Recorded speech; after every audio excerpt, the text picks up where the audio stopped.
Well, good morning, everybody. Mark 10, Rob Parks. What's up, guys?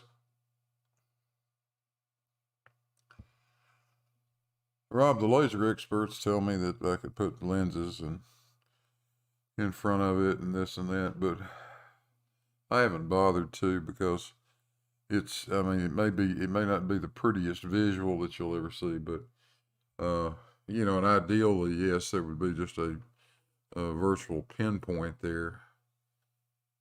Uh, but life's not always ideal. Uh, this is the laser that one of BM Furball's supporters provided to him. It's the same laser he used when he did his Cavendish experiment over in Korea. So I'm quite happy to use it. And to me, it's other than the aesthetics might not be as good as you'd like. You just pick a point on that damn dot and go with it. The left side, the right side, your perceived middle, whatever. But our experience has been when we're using the tracker,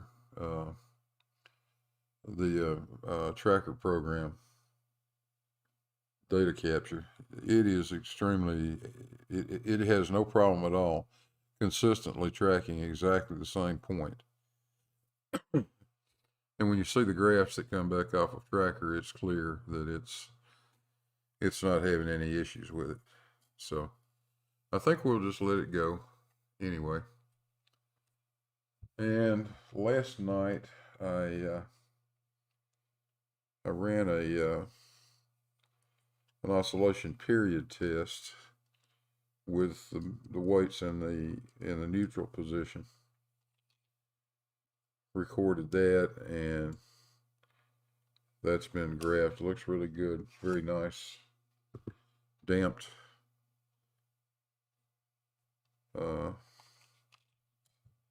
Sine type oscillation. Hey, Facty. Hello, Carl. And then I ran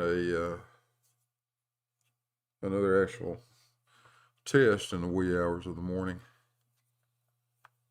and I tried the one I did yesterday ended up being a disaster in a sense, that I moved the damn balls at exactly the wrong time. I wasn't thinking about what I was doing, and I picked the wrong extreme.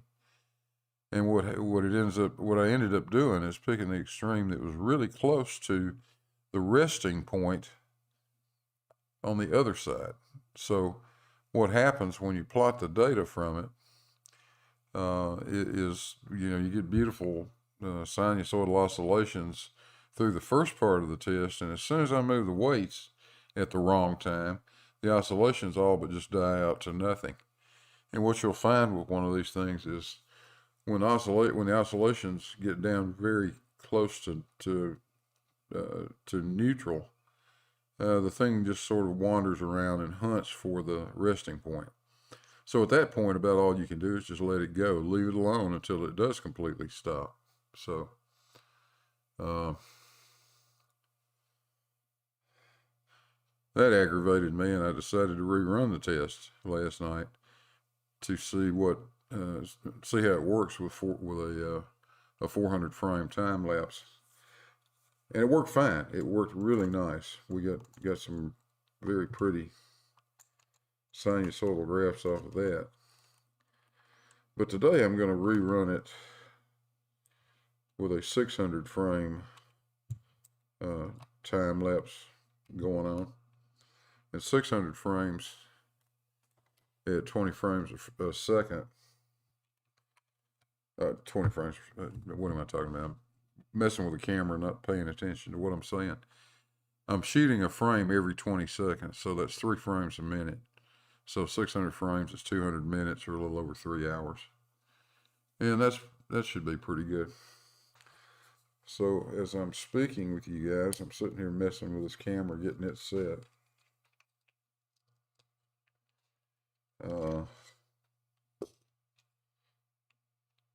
So let's see, time-lapse animation, yep, got that.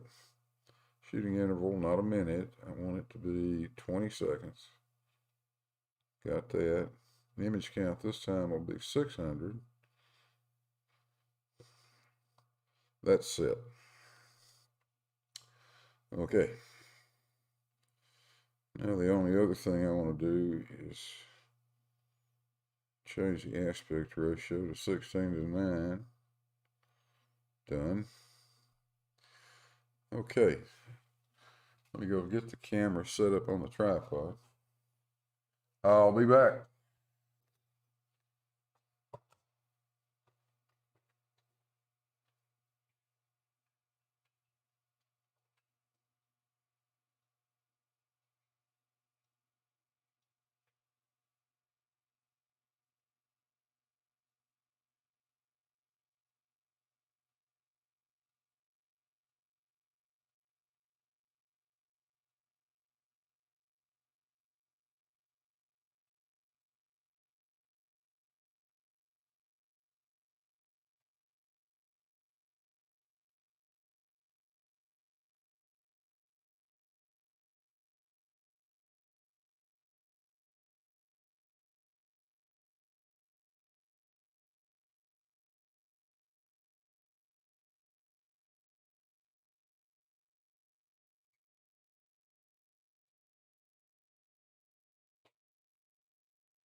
Okay, everything's set. So I will start the time lapse. The weights right now are in the east position. We're going to move them to the west position immediately and get this show on the road.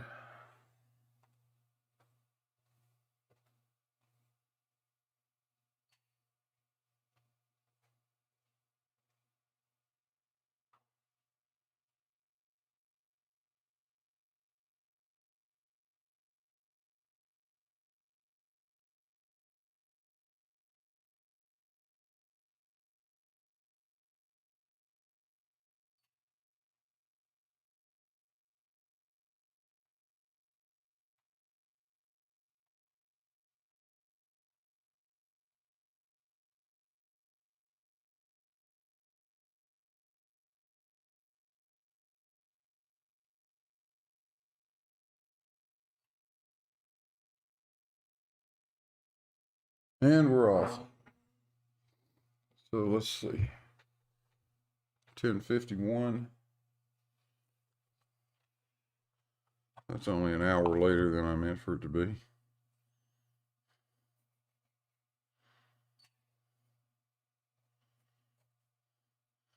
Make a few notes here.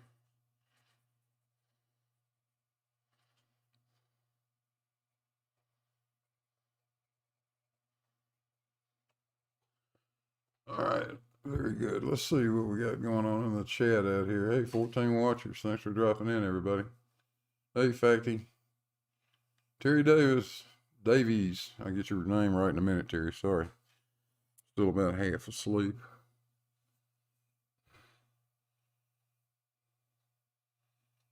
Let's see. Basic trigonometry. Good morning. Did I say Facty's name? I don't know. Hi, Facty.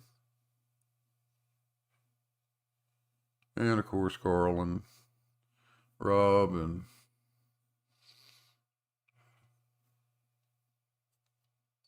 So I don't have Discord going on. Hang on a minute. Let's see if I can start that.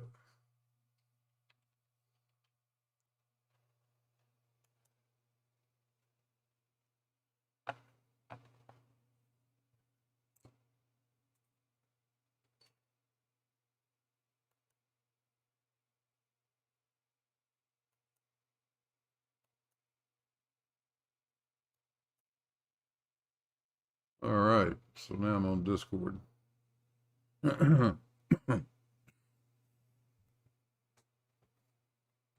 Should anyone decide to join, feel free.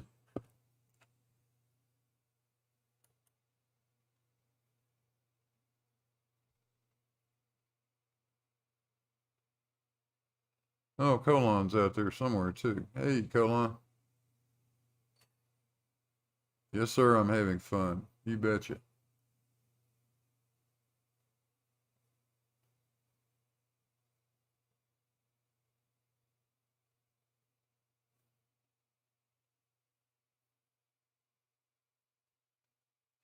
So let's see if we can do a little bit of arithmetic here.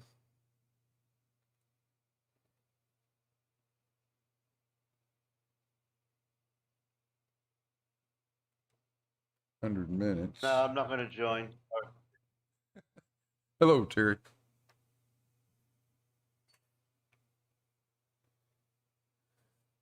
I'm up late, but I can hang around for 5 minutes. Yeah, it is late for you, isn't it? What is it? Past midnight now, huh? Nearly one o'clock. Yeah, I was gonna say it's close to 1 o'clock. So, well, I'm glad you dropped by. Hi to Pack. I was just going to say I'll say hi to and spoke to Facty for so long. It's not funny. Let me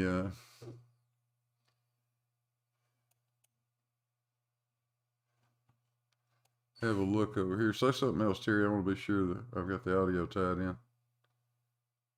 Okay then. Yeah, you're good. Yeah, I can see the regulars are out in your peanut gallery. Yeah, I got Carl, Facty, Colin, Basic Trig. A couple of names I don't know, but know the others. Larry DeMarch is out there. I think I've mentioned everybody. Basic Trig, I'm pretty sure I mentioned you. I'm not 100% sure. So let's see, an hour and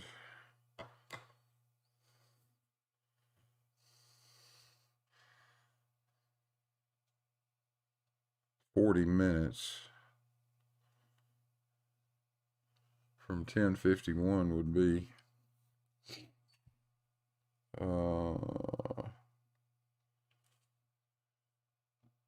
12:01, I think.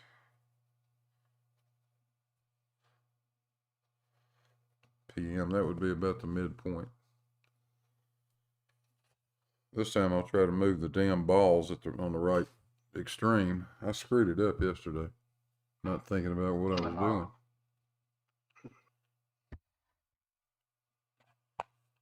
Yeah, I got a beautiful symmetric oscillation during the first half of the test, and then I screwed up and picked the wrong the wrong peak and moved the balls on the wrong one. And that in the second set of oscillations, they're just really tiny and they just kind of wander around. That's what it'll do when it's close to finding its rest point. So that aggravated me to the point that I got up in the middle of the night and did it again, unlisted, but it's available. I can make it available for anybody who wants to look at it. K-Doc. I don't recognize K-Doc, but good morning, hello, or good afternoon or evening or middle of the night, wherever you may be.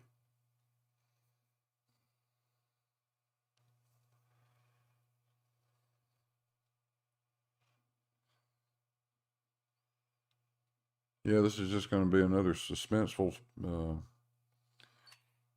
day of terrifying action. I hope everybody's got their blood pressure under control. There's so much suspense involved in this.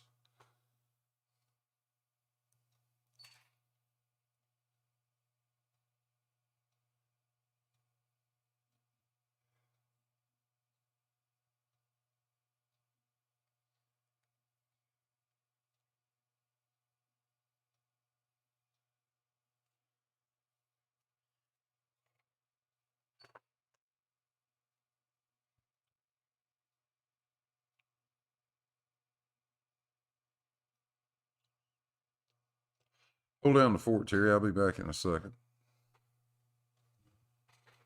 I was just making a coffee while you were talking.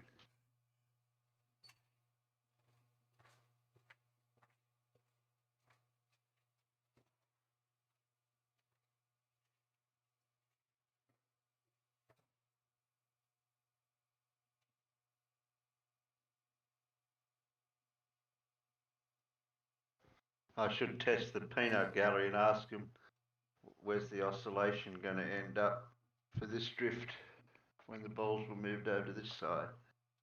Anyone remember where it should be?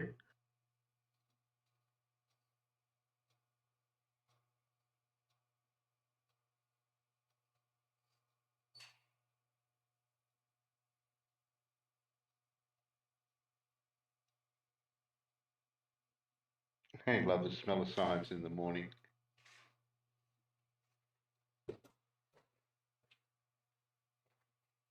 All right. I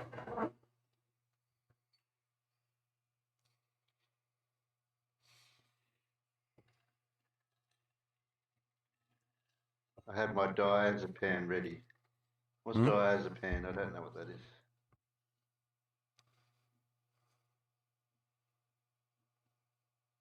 On the other side. Diazepam, yeah. I know. I was just talking to the peanut gallery for 5 seconds. Yeah, Yeah. The question I asked was, where's the red laser going to end up now that the balls were moved to the other position? And Carl goes, on the other side. Yeah, okay, Carl. Yeah, okay, Carl. duh. Well, maybe I didn't word the question more precise. But forget that. I was just trying to be general in the question. That's funny. Because I can't remember where it should end up. I thought it was up near the 27 or 28, somewhere up near there somewhere. 20, on the other side. Probably 24 to 25, somewhere in that range. Well, that far back. Okay, I was too far. Let's see. Yeah, I was asking them to predict the number if they'd been paying attention to your other streams and the calculations and all the numbers and data. Blue, did you add energy again to that thing? Yeah. Hello, Eric. Good morning, sir. Oh, I skimmed through your video of bloody Dopey with his so-called thing, whatever he had, trying to work that out. And the few little text messages back and forward that you had with him. Yeah. I've named that thing the Tony Tub. I think that's rather catchy, don't you? Yeah. Bullshit basin. Yeah, that would be another one. So he's got the little, whatever you call it, on the inside of his torsion beam, and the lead tube roll things on the outside. Yeah. And the vector points of the balls are not even going to line up. I couldn't even see how that'd work for a test. Well, you're not in the you're not lined up. The movement of the balls inside the Tony tub are going to follow the arc of that, of their suspension. So as soon as they move just a little bit, you're not pulling them in the direction of that circle.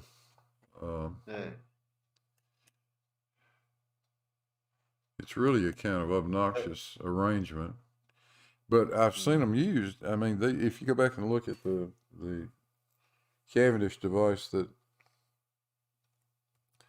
National Bureau of Standards used back in the 1940s, they used cylindrical external masses. But they didn't have them standing up like that. They had them laying down. I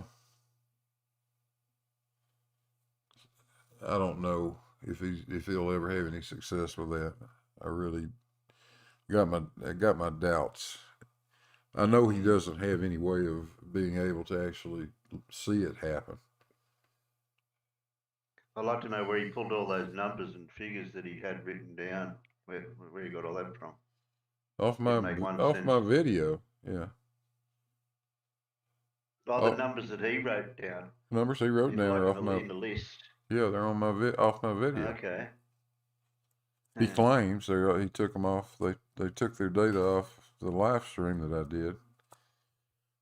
But for some reason, it doesn't come close to matching the data that we took, and Eric ran through the tracker program, which shows perfectly symmetric, perfectly beautiful sinusoidal oscillations, and the only disturbance you see in it is right at the center where I move the balls. That's the only place. Every place else is perfect, and that explains that. I mean, that's what you should see. So I don't know where he comes off with this idea that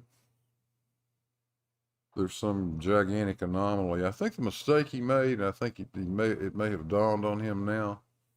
I think he really seriously thought that somehow or the other this enclosure sitting over here is mechanically connected to the big frame that holds the big balls.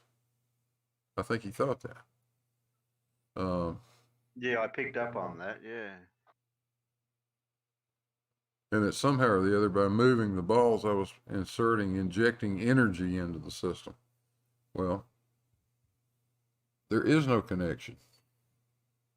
Well, he obviously hasn't seen your pictures of it being assembled and how it all fits. Yeah, I'll bet that's what happened. It's all on your channel, isn't it? Every bit of it is documented. It's been documented. You know how well I've documented this stuff, for God's sake. Yeah. There's video of it. There are still pictures of it. It's and hell, I can show it right now with a video with this camera if we wanted to. You'll just try to find something else to pick on it.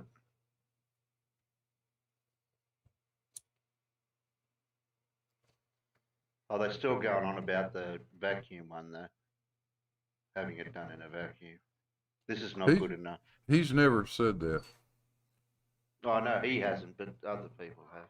Oh, yeah, that idiot Spurs is going to keep doing it. Chemo is going to continue to insist that the test isn't valid because it won't. This test isn't valid because it's not done in a vacuum, and mass won't attract mass in a vacuum. That's chemo's bullshit. Yeah.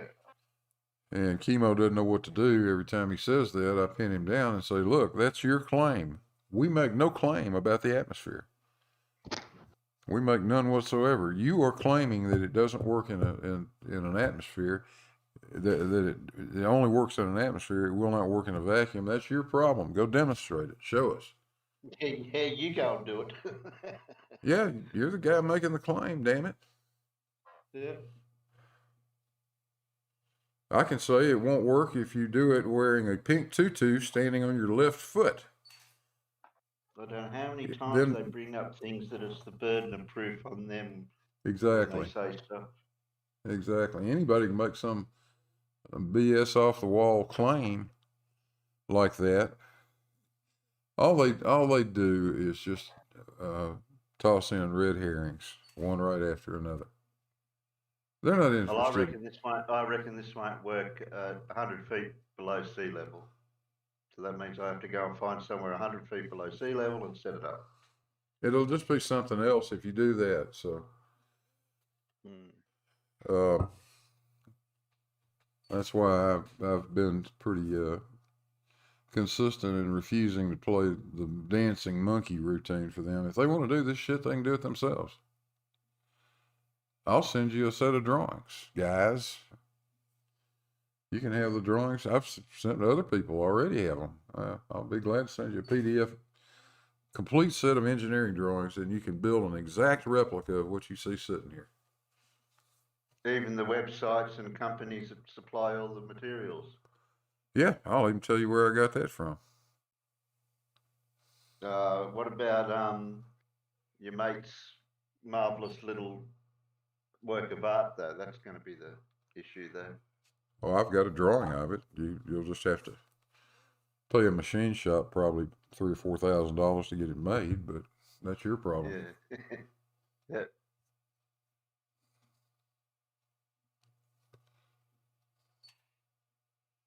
Or figure out a way to stick a guitar tuner up there, I guess. That actually might work. Basic Trig says, ha ha, like they could read them. Yeah, really. God.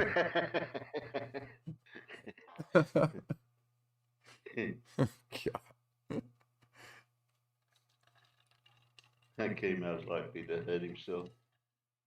Yeah, well, those balls are pretty heavy.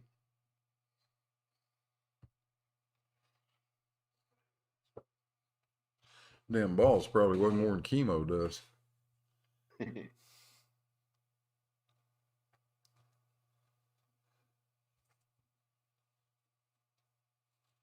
Dorian B, good morning. Who else am I missing out here?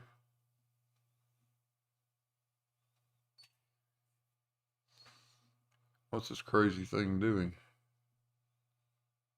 Oscillating back and forth, I would imagine. Yep. Yeah, I think it's on its return trip. Oh, look. This thing has a one-track mind. It only knows how to oscillate.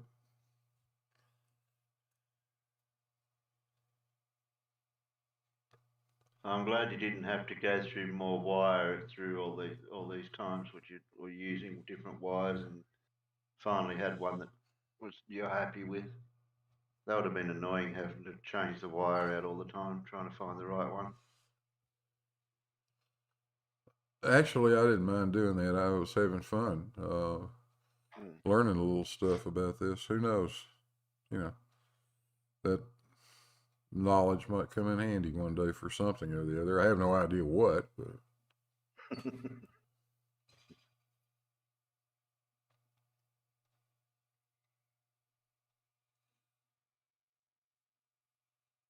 Dorian says it's 1611.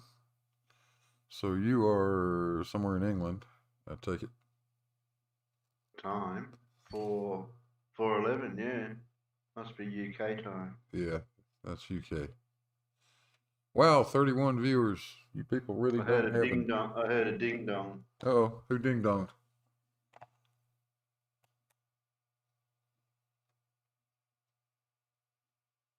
Oh, Ding there's dong. yeah, there Yeah, he I heard is. a ding dong. Hey, yeah, I'm just a big fan. The sound's much better through Discord. And yeah, I'm a huge fan, you know. I don't understand the Cavendish. I'm a complete moron. But listening to BlueMarbleScience, you know, for a few weeks on this, I now understand it better than Riley. I'm positive.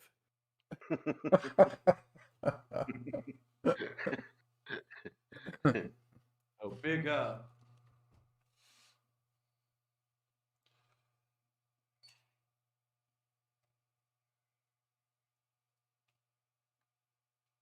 Isle of Wight. Huh? I've heard of the Isle of Wight from Alan. Different Alan, sorry. Yeah, I don't know where Alan is tonight. Bluey's not around. He may show up. It's late afternoon for him. He may be getting all sorted out with his caregiver and No, dinner this and time what of have the you. afternoon, it's just before dinner. He Yeah. hasn't been online nearly most of the day, or I haven't seen him all day. I've been here. So I didn't see He him may this pop morning. in. Who knows? Hopefully. I'd like to talk to him. This is a lot more fun when I got somebody to talk to. Yeah. Oh, they were crying out for him there today over in Gems. Somebody brought up radar, line of sight radar over the horizon. And it would have been something Alan would have known more about than what the other people were on there talking about it.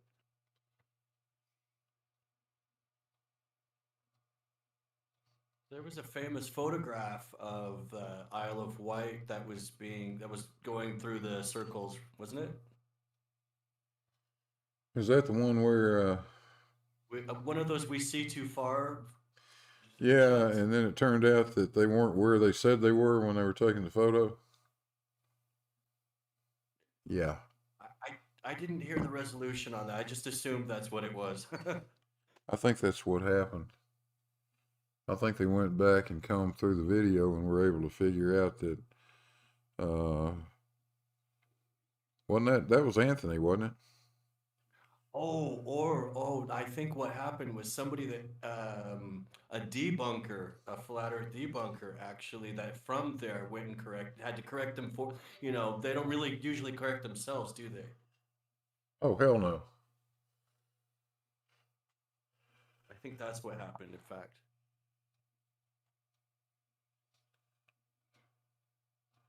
Yaron from the Netherlands, greetings. How are you? You need to be a blue guy, so we'll fix you. Yeah, Blue doesn't like naked people. It's Blue's channel, damn it, and that means all the peoples need to be blue. That's my theory. Is that followers of your channel, the blue people? Yeah, the blue people. Yeah, they have to be blue. And they get a wrench, not a spanner. Right. Well, it Monkey depends. wrench. It depends on where you are, Gary. No. Yeah, the people here in the States get wrenches. The other people get spanners. In fact, the British gentleman that invented the adjustable spanner also invented the lawnmower. I thought we invented the lawnmower. Right, he was British. Oh no, the Australians invented everything else, right? I thought we invented the lawnmower too. It's the same British. It was a British gentleman. I forget his name, but he invented the adjustable spanner as well. Oh, okay. Yeah, he was British. So he needed something to fix his lawnmower, right? Mother of invention. Is now that I've built this, how do I fix it? I don't know. But yeah, I think that's the order. Joe Kovacs, hello. So you You're get now. a wrench if you're American, but Blue, I thought the followers of you would be Marbleheads. Marbleheads? Nah, I don't like that. Okay. Because I've been called a globe head so many times, I'm kind of used to it. I like it. Yeah, I get a little tired of being called a globy or a globe head or globular or all of those things. I don't mind it at all. Oh, what's that one Jeremy calls people now? Globalist or something? Globalist. That's way out of context, isn't it? That's conflating. That's an Alex Jones Pavlovian catchphrase. Yeah, but he's like the other flirters. They like to play with words and use the part of the word. Right. Because it's got globe in it. And globular. And it's funny when they use the word orbit. Quite frequently. Well, I've heard them say, well, maybe ISS is in low Earth orbit. Is it orbit? Orbit around what? Orbit comes from the root orb. Orb is a sphere. You can't orbit if it's not a sphere. You can't orbit without an orb. I'm only a amateur glober.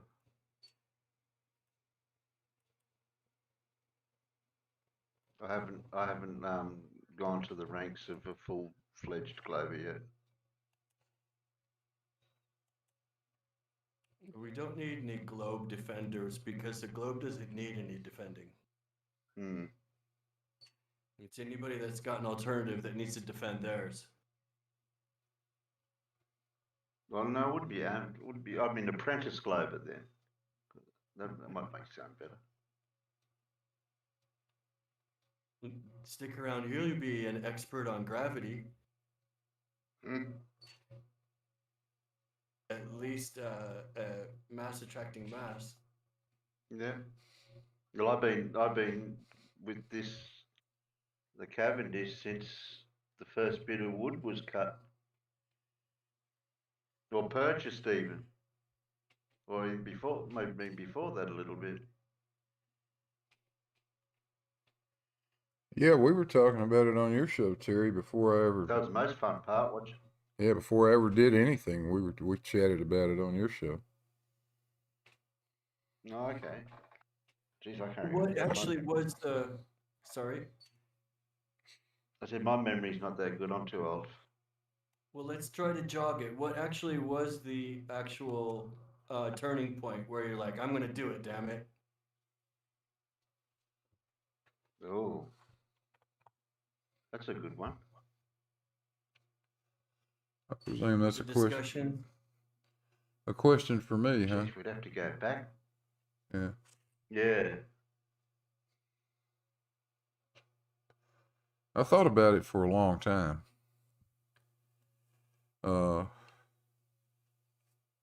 I guess I've been fascinated with this torsion balance concept since I since I first saw it, but late '60s, I guess, in Physics 101. In I think it was my first year in college. But anyway, yeah, the thing's always intrigued me. I thought about that, but like I say, I thought about it for a long time because I knew, in my mind what kind of time commitment I would be making if I decided to go through with this, and I didn't disappoint myself. That's for sure. It's Yeah, me neither. huh? I guess, yeah, you decide if you want something done right, the way you do it, and the way you want it, you do it yourself. I think And one Colin said, one I was one just reading Colin's comment. Sorry. I think one of the things that one of the things that probably pushed me over the edge was watching that little window licking nitwit Chris Berry hang up a Okay. hang up a spirit level out in his garage with a couple of trailer hitches duct taped to it, and then tried using kettle weights, workout weights, for the large masses. And he spent every bit of an hour on this thing and proclaimed proudly that Cavendish clearly doesn't work. And I'll tell you, I looked at that and it infuriated me. I thought, you little bastard. Yeah, you couldn't get this more wrong. I mean, nobody could get it more wrong than that. No matter how hard you tried, you couldn't screw it up any better than you did. So the hell with it. Let's build a real one. He's like making a mockery of it almost. Take in. So. No, he's not the only one that does that in the flat Earth community with the demonstrations and things that they do. The gullible on their side might pick up on it, but Well, I continually try to understand the logic or lack of logic that goes through these people's minds. I mean, how do you get from, I built a thing that can't work. I built a broken gizmo, and because I can't do it and mine is broken means yours also must be broken. Yours can't do it either. What? No, you just proved you're an idiot. That's all. You didn't prove And you, that you didn't prove a damn thing about this. We're sitting here watching this one work. which means the only thing left is the fact that yours works means you had to fudge it. That's right. I have to be cheating somehow or the other. And that's why that graph that you posted in your community is like, nope, that looks pretty natural to me. That is that the You can, oscillation. well, that graph tells it all. You can see one and only one disturbance in that data, and it's at the point where I move the big balls, and that's what you would expect to see. Exactly what you'd expect if it's the oscillation there. Very, very clear that that's a very natural effect. Yeah.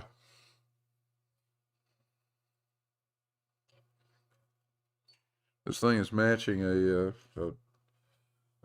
very well matches a sinusoidal oscillation.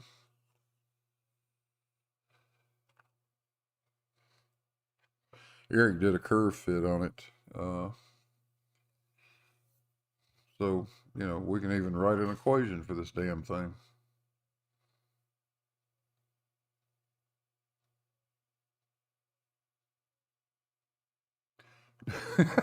Joe King is talking about Brian Leakey and his fishing line. Those guys will not give up on fishing line. I haven't heard about that one for a while, that one.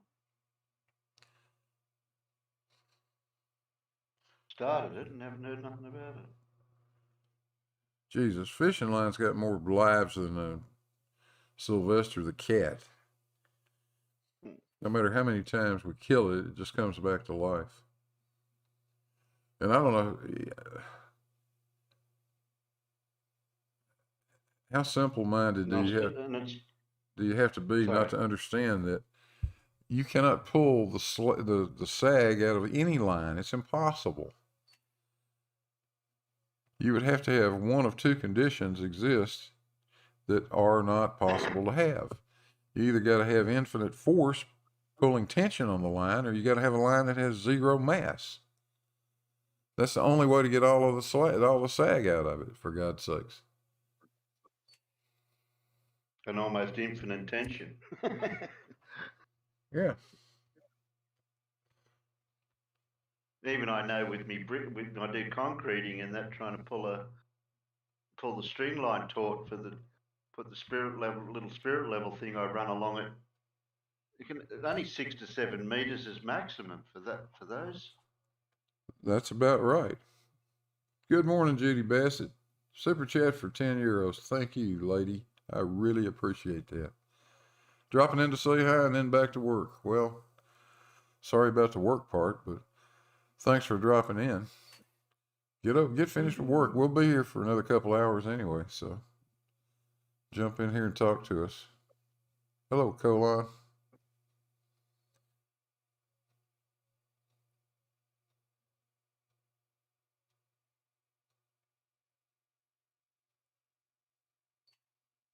Colon says, did I see Sloppy's new video? No, I haven't. I haven't been paying any attention to it.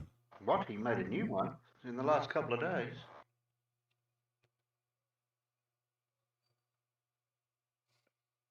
He's searching for a torsion bar. Can't find one.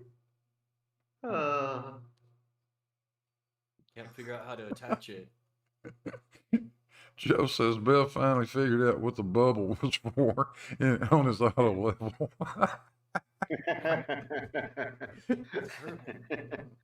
It was there all the whole time.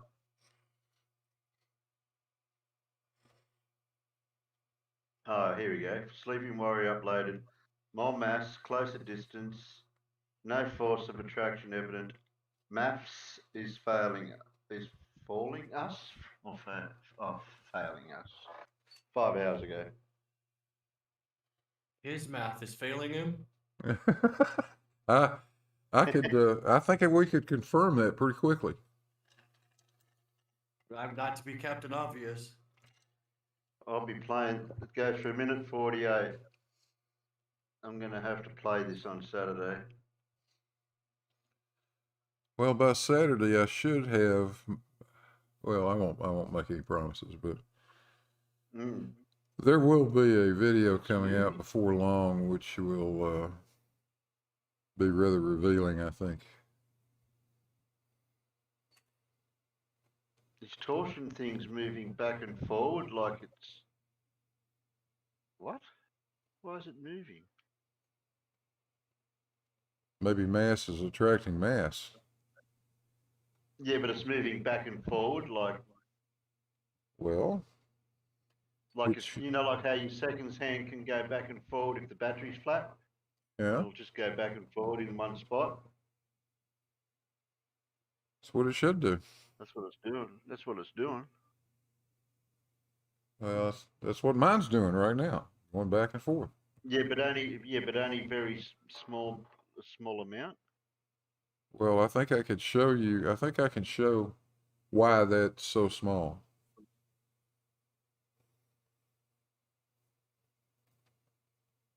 But you know, I think a clever fellow with a little bit of engineering, And it's also sped up too. with a little bit of engineering knowledge, I think a clever fellow could figure out how to build a Tony tub and actually show mass attracting mass. Now, I just wonder who that clever fellow is going to end up being.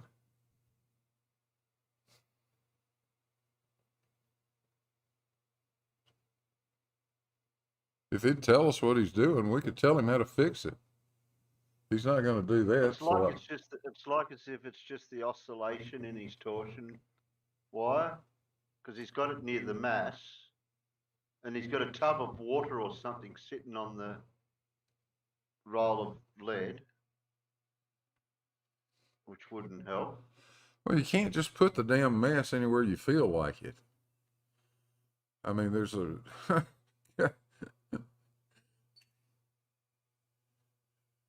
a plastic tub of water sitting on top of his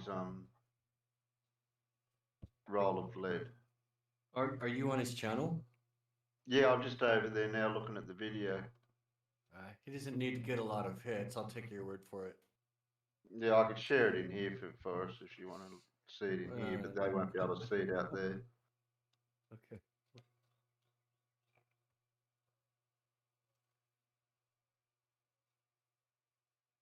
Edmund makes a point. Edmund Waterman says this. Pay attention now, Anthony, if you're watching, because this is quite true. If you drop a feather on an I-beam, it bends. It does. You might not be able to measure how much it bends, but it bends. It has to.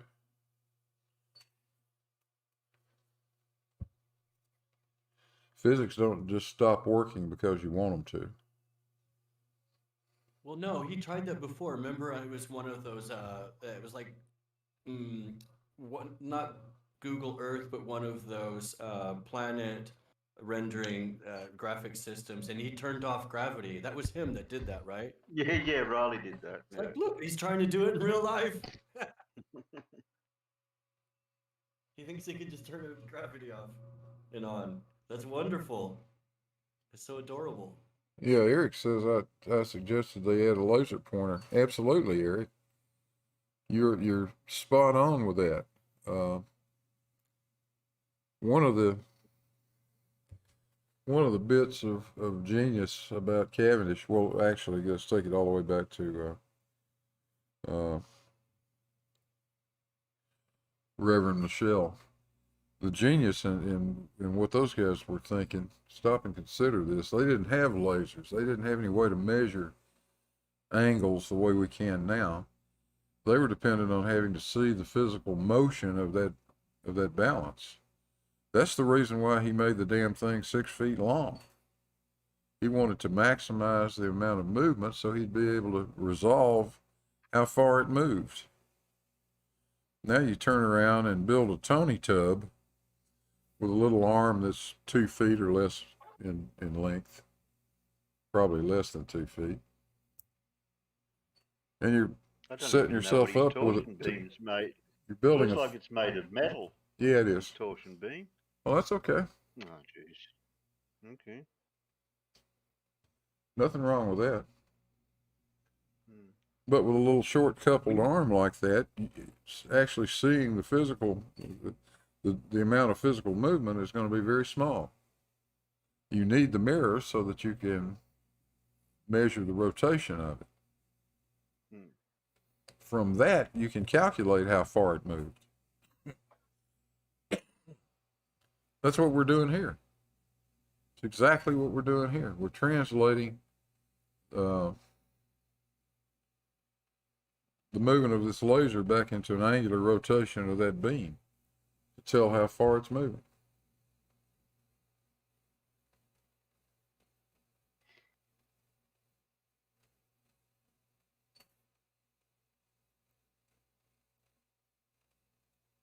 So by Tony Tub, you mean what does that mean? A Tony Tub? When I do a Google image search tub, I get Tony Montana in a hot tub. I'm sorry, that's all I get up with. Is that something like a container, right? Yeah, well, that's what Anthony's using for his experiment as a tub. So we call it a Tony tub. That's what he called. Okay, that's what it's called. That's what we call it. Yeah. I see. I gave it the name Tony Tub. I don't know what he's using. I don't know if that's a metal tub or what it is. I know if I decide to build one to show him how to do it, I'm going to use just a standard galvanized steel tub. It'll work fine. Yes. It's like it's got some sort of foil, or it's painted, or it's hard to work out what is. Who knows? He won't tell anybody anything. Yeah, it doesn't say nothing. Yeah. No spoilers. Hmm. Except no mass, less distance, still no acceleration. Just take his word for it. It's like black and white in the corner of a shed. This could be Daniel Pratt's basement or garage, for all I know.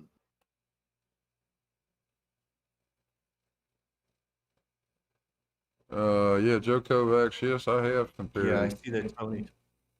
I have compared my results with Walter Bislin's simulator, and it's very close.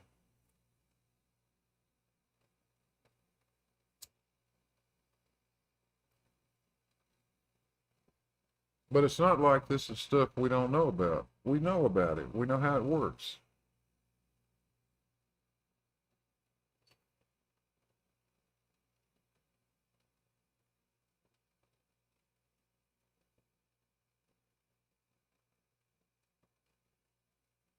Mm. Yeah, this is pathetic. There's no information in the description. There's no audio.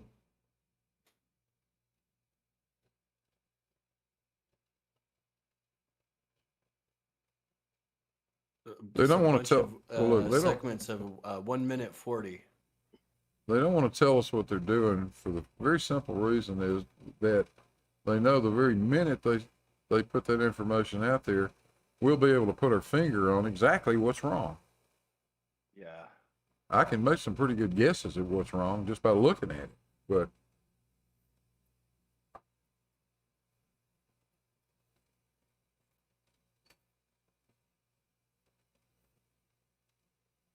Yeah, the torsion beam seems to is stationary at first, and then it starts oscillating. uh-huh. What did he move in the process? I've got no idea why it's oscillating after it's been stationary, because it wasn't moved. Yeah. Mystery, that one.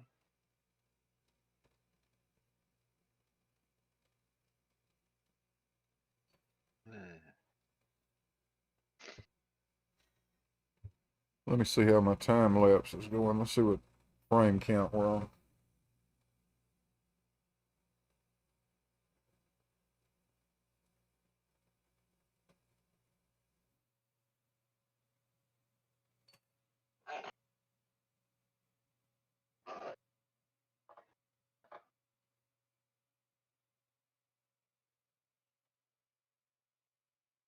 Okay, 455. So I need to shoot another 155 frames.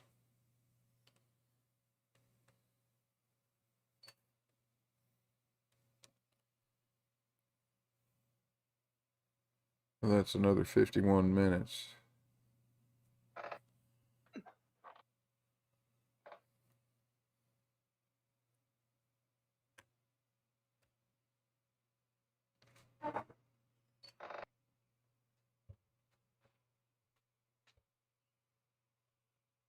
Yeah, I want to get some really pretty oscillations this time, like we did the other day.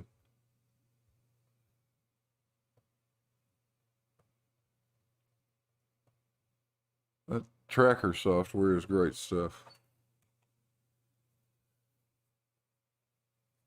You can pick off exactly where the peaks of the extremes are and exactly what that measurement is.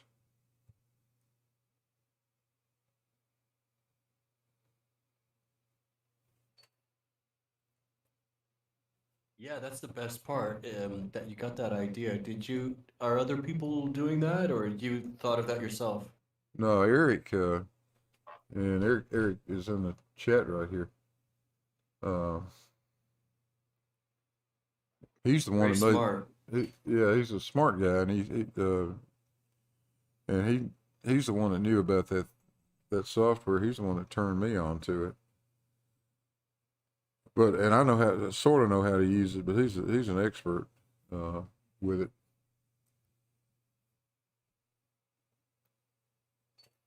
Hence, you got the So graph. so what it ends up being is I'm the lab rat. I just I generate the video stuff and I send it to Eric and say, please help me, and he fixes it.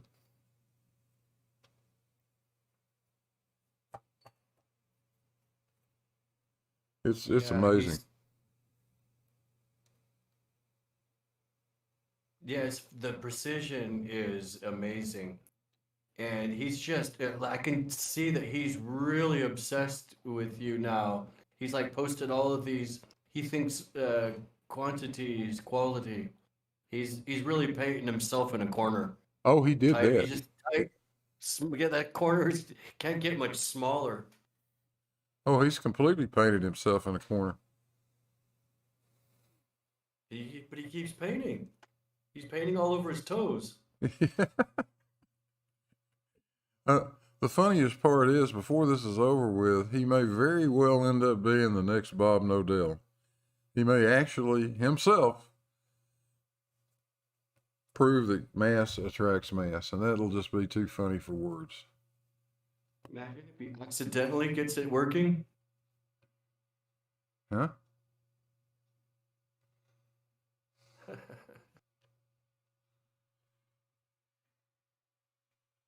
But here's where they're going to go after that. It's going to be, well, okay, solid mass attracts solid mass, but that doesn't mean anything. That doesn't tell us anything about gas.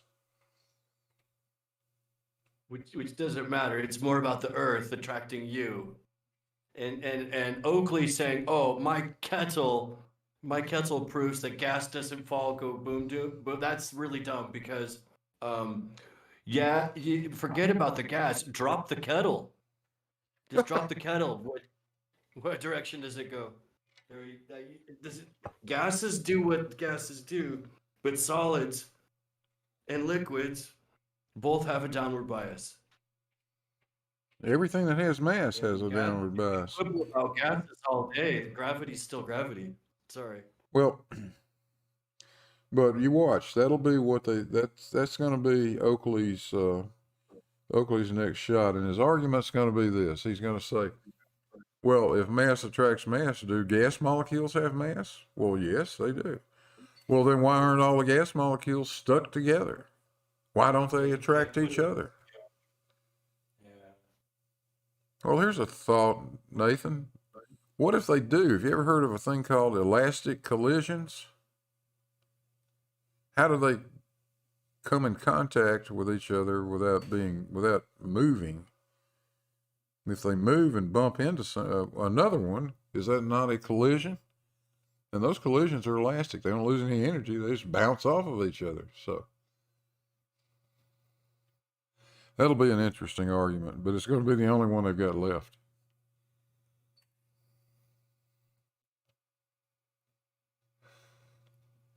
They can't have gravity. If they have gravity, if unless you eliminate gravity somehow or the other, we can explain the atmosphere. The minute we can do that, space is real. And the minute that happens, all these satellite photos actually did come from NASA, and they weren't CGI. In fact, he says, "Don't give Nathan ideas." Oh, I'm not. I'm telling you, just from what I've heard him say, that's where Nathan is going to go. Yeah, they were saying this last year, in fact. Yeah. It was Riley himself saying, gas doesn't weigh anything because there are no intermolecular bonds. Right. Right. He said, like, wait a second, it's just all kinds of wrong. But then, what was the other thing? Oh, he said, yeah, gas doesn't. Well, obviously, Riley, you've never scuba diving. Yeah, you take a girl scuba diving. You've got an empty tank, and then there's a full tank. Which one are you gonna make the girl carry? It's just air. Helium as well. So anybody that's even gone scuba diving once knows that a full tank it weighs a lot more than an empty one.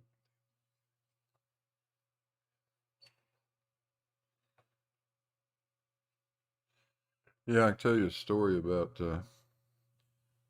my dad was involved in the aerospace engineering business.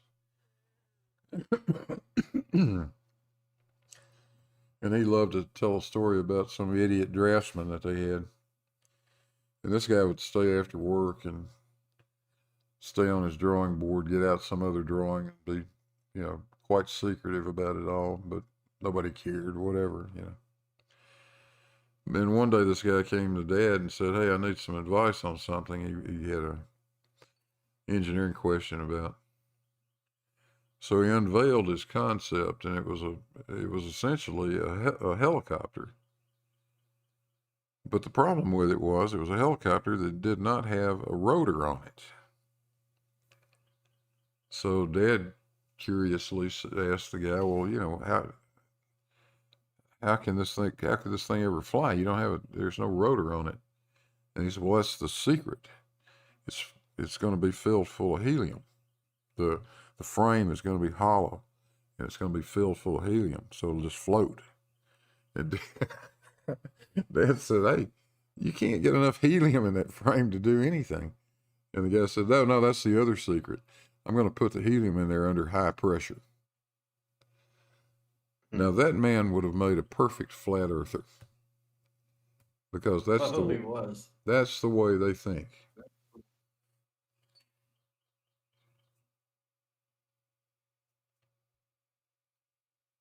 Yeah, good luck with pressurizing helium.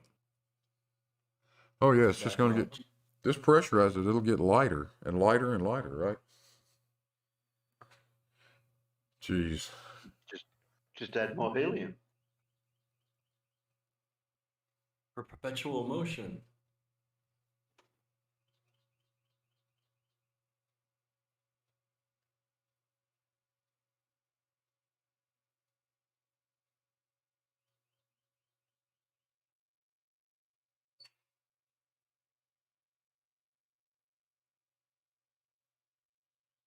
And why not use hydrogen at that rate?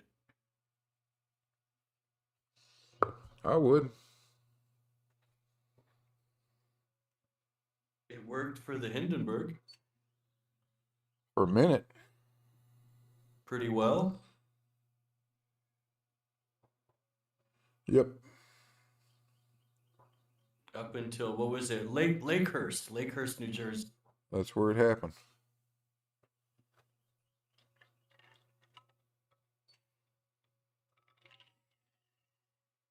I have like a mind for useless details like that.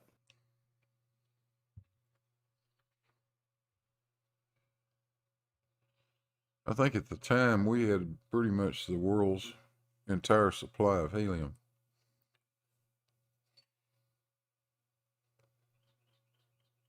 And we weren't giving it to anybody. And that's why they used hydrogen. And that's why they were using hydrogen. That was the main reason.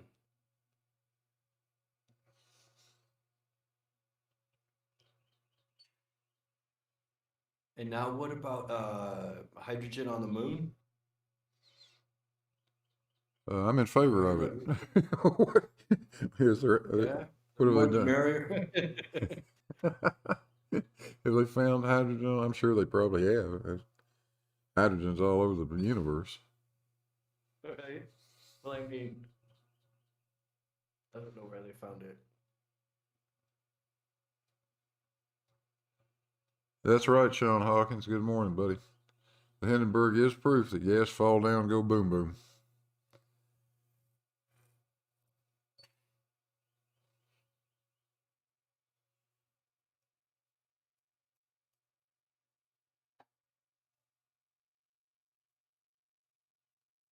Oh, that's what it is. It's helium-3 mining on the lunar surface. Helium-3, yeah, okay. That's what it was. Harvesting it.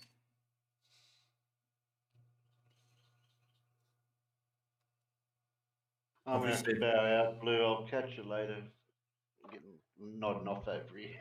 Yeah, yeah, it's way past your bedtime, Terry. Glad you It is dropped by, 20 though. past.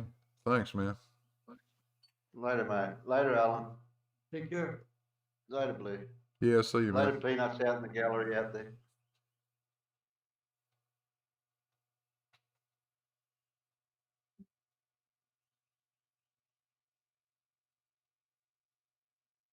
Got 31 people watching this silliness. Not silly. It's very useful. Right, but if you're just like got your headphones on and listening, I could take up dead air with like I could read this article on helium-3 mining. Go right ahead. I'll try not to do it in monotone. Okay. So I'll be like the actually it's a short article. Basically, right, and the Apollo program's own geologist Harrison Schmidt has repeatedly made the argument for helium-3 mining, whilst Gerald Kulsinski of the University of Wisconsin-Madison is another leading proponent. He's created a small reactor in the Fusion Technology Institute, but so far it has not been possible to create the helium fusion reaction with a net power output. So it's still in Yeah. theoretical stage anyway. Dorian in the chat says, I quit my job at a helium factory. I refuse to be spoken to in that tone of voice.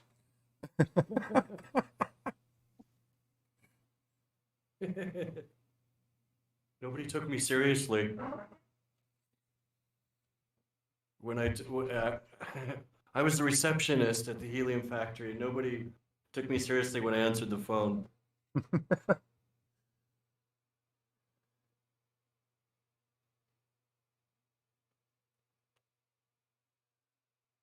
Now, Sean, don't misunderstand. I'm not doing this to prove a damn thing to those guys.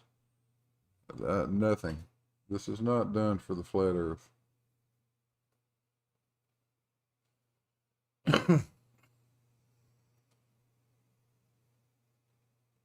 What I won't let them do, though, is attack this without and let it go unchallenged. So But it is fun watching them flail. You've done all the work, and we're just enjoying it. It's well done.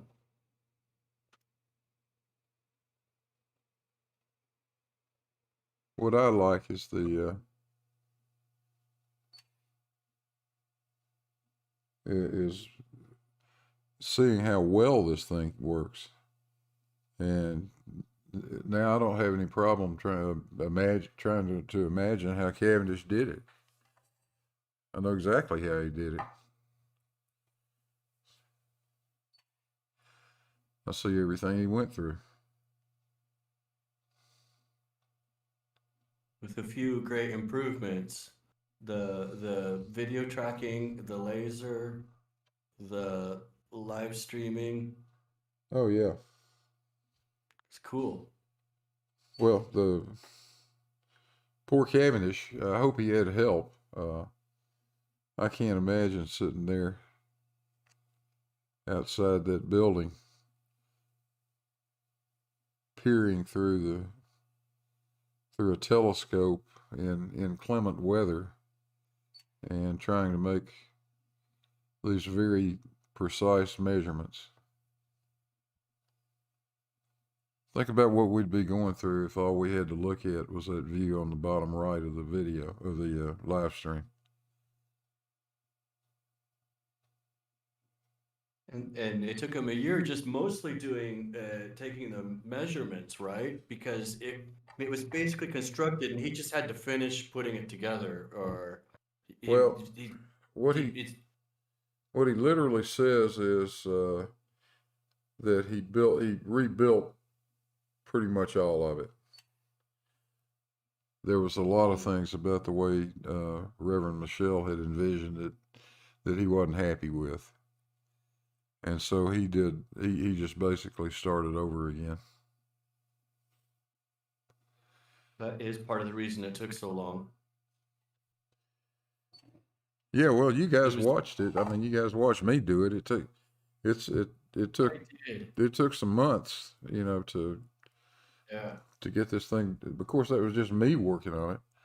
I'm quite sure that Cavendish would have had a lot of, plenty of people helping. But still, you can't do it overnight. It's going to take time. Yeah, he had resources. He, being a member of the royalty, or a nobleman rather, he would have had a lot of help around the house, and servants in general. one of the funny things Anthony Riley said to me was that they don't have the resources I have. Say what? They don't have the resource. What resources have I got? You see anybody else out here? Okay. I'm trying to think. Because, I mean, apart from your NASA shield checks. Yeah. Which we cleverly disguise as Social Security disbursement. Very cleverly.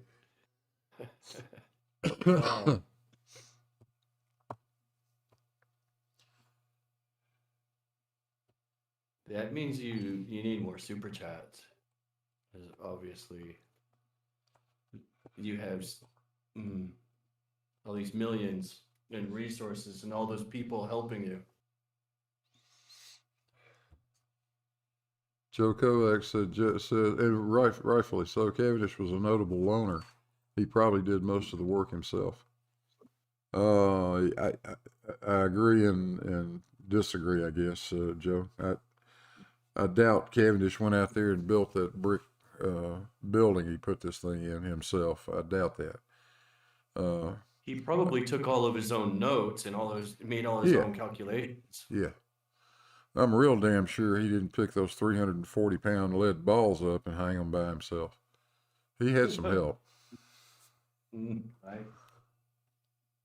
Yeah, as far as the measurements go, I would imagine he did all of that. I don't think he does not just reading his writings, he doesn't impress me as the sort of guy that would trust somebody else to take the data for him. Right. He wouldn't just let anybody handle his balls like that. That was he's gonna have a vetting process. The professionals, I mean, apart from that.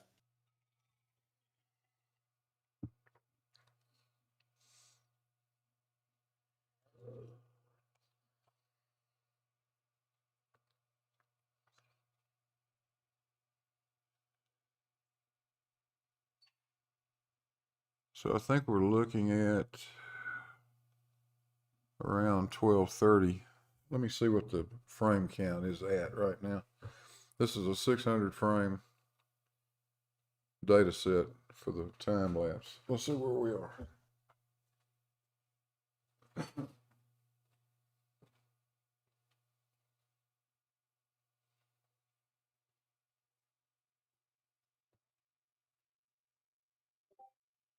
Yeah, the counter's down to 392. So we've got 92 frames left before we get to the middle, and that's 30 minutes. So right around 12:30 is where we're going to want to move the balls from the west position to the east position. Only this time I'll do it on the right side of the damn oscillation. I screwed that up yesterday.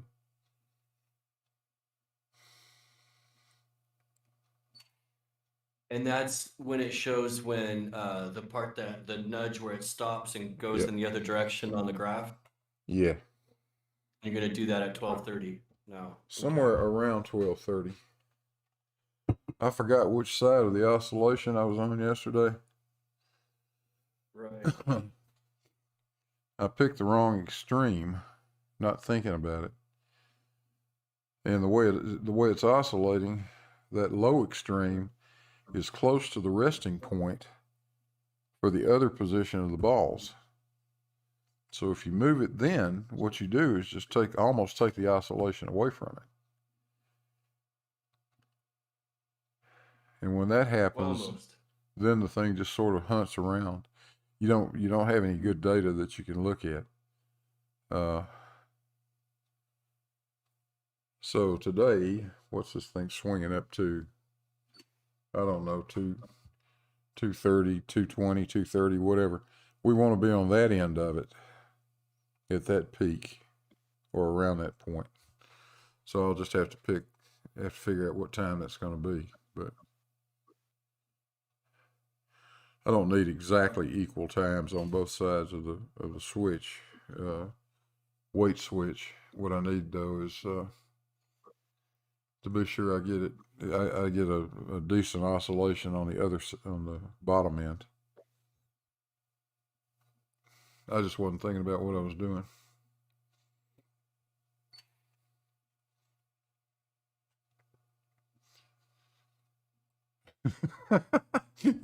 Elmick says the Flirts will need a GoFundMe for the tungsten wire. $80 is more than many of them earn in a lifetime. That's probably true.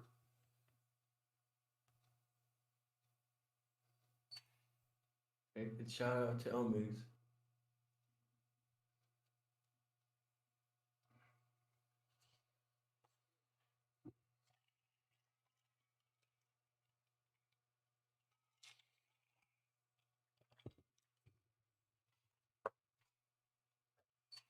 Yeah, I don't see any wiring. What's his name's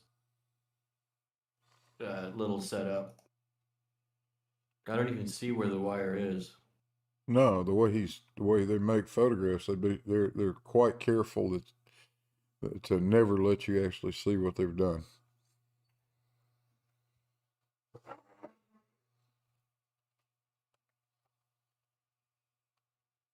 Yeah, it's too much protesting. Way too much. I find it quite amusing that they accuse me of nefarious conduct, yet they won't show a damn thing they're doing. How ironic. How does that work? I Right, really, that's just I really don't know how to be much more open or straight up with anything than I've tried to be with this. I've not concealed anything, good or bad. Yes, it's just projection. We have an expression here in Spain. The thief thinks everyone else suffers the same condition. Yeah, that's exactly what I said to Anthony in the last video I put out about this. Don't project your lack of character on me. Just because you're That's willing exactly to cheat, what it is. lie and cheat, doesn't mean that I'm willing to do it. I'm not.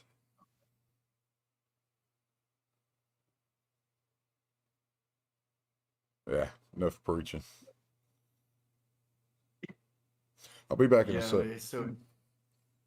yeah, it's pretty dodgy. The look at the setup there.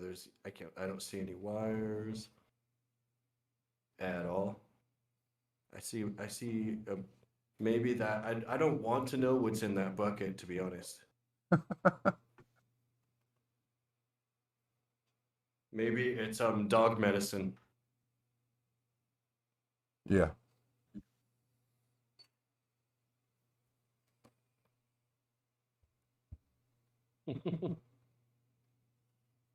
I'll be right back.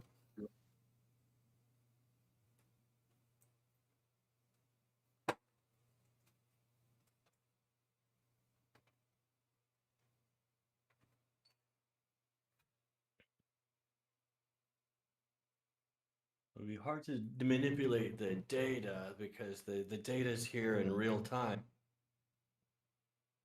You'd have to be manipulating the actual machine itself.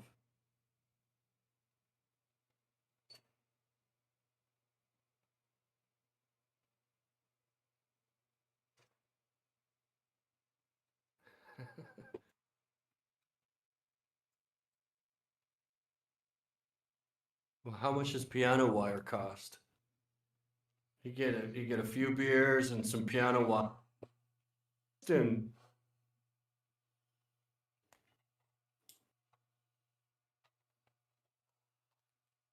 Piano wire, but guitar string, that's what I used. even guitar wire would work.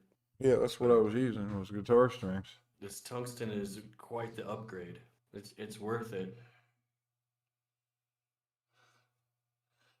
Well, actually, I ran across a place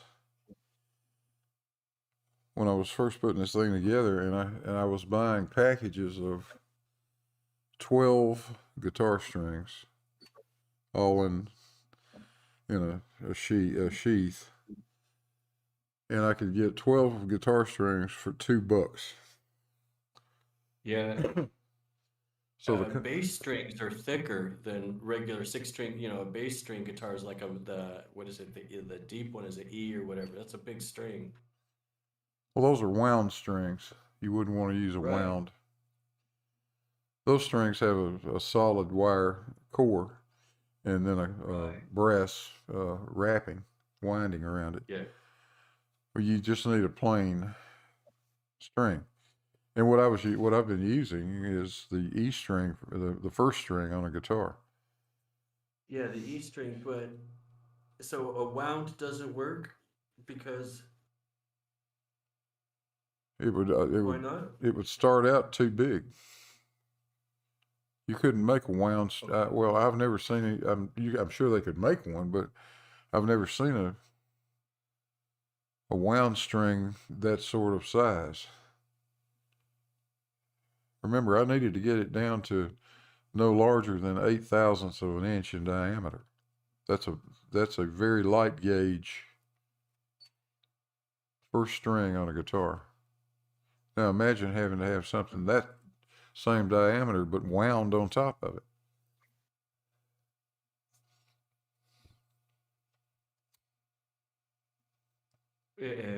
What's the 0.007 inches is what you've got? Yeah. Yeah. That can't be wound. I understand. Larry Scott says, not the G string you're measuring, G? No, Larry, we're not using a G string. How can you measure G without the G strings? Evan Waterman says high E is 0.01. Yeah, that would be a normal E string. A light gauge is 0.009. Extra light gauge is 0.008. And I finally did find a 0.007 E string. I think the heavy gauge would be something like Tony Iommi of Black Sabbath would play, because he lost the tips of his fingers. I think he put leather fingertips on that he made himself out of leather scraps, and then I think he detuned pitch down, and I think he would have used heavy strings like that.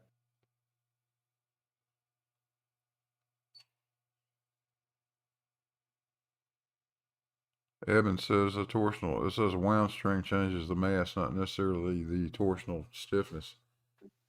Absolutely, sir. I completely agree with that.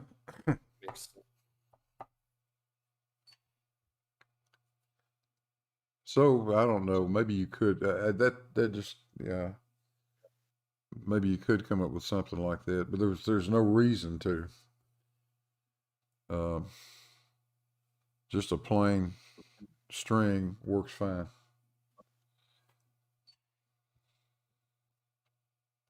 Oh, sorry, I take it back. Tony Iommi preferred light strings.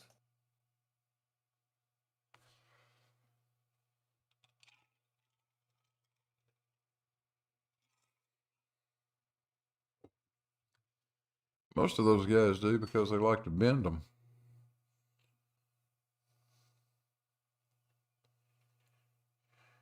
Yeah, that's what he was doing a lot, wasn't he?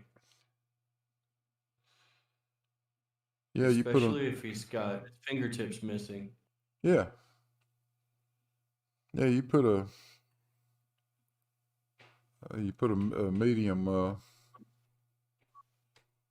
gauge or a heavy gauge set of strings on a guitar and try pushing that damn D string when you're down there on the 3rd fret, and you're not going to push it very much.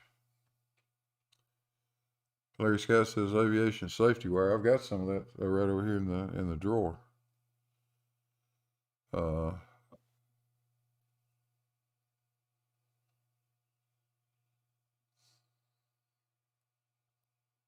Used to keep it around for the occasional moment when I felt the need to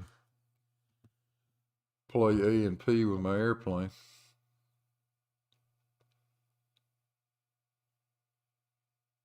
No, I didn't do that. Or at least I'm never going to admit it.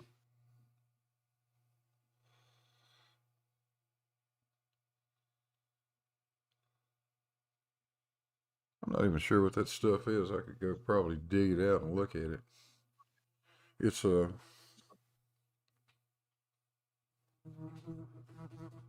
thicker sort of wire than what I'm using, I think, though. All right, now we got a B in here. Where did the B come from?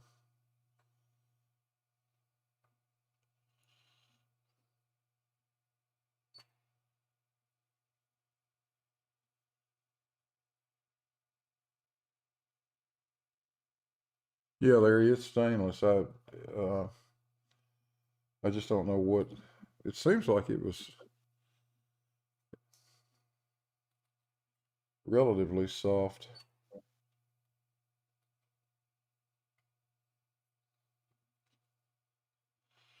I didn't like the stainless I tried, and I did try some stainless.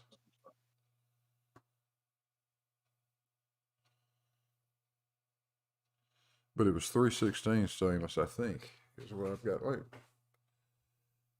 look, hang on.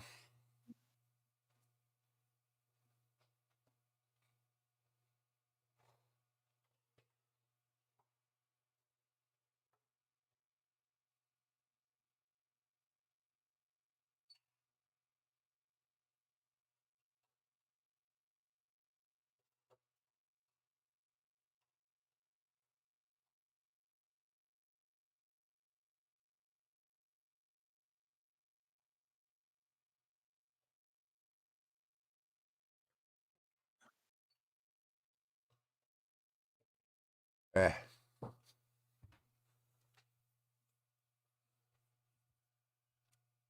Doesn't say the box it's in doesn't say, but as I recall, it's 316. Eric said he heard the bee. Yeah, he was flying around my microphone. You might have heard him.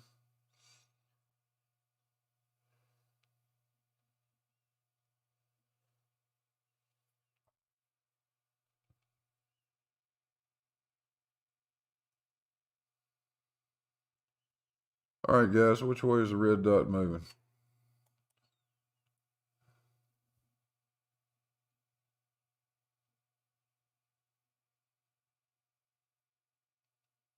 It's moving up.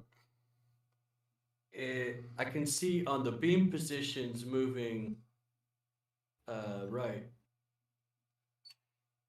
Or the bottom part's moving left, or the top part's moving right.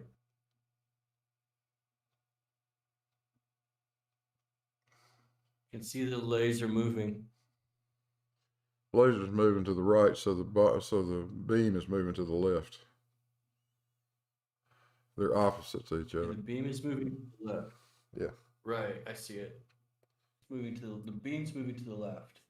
Yeah, they move opposite of each other.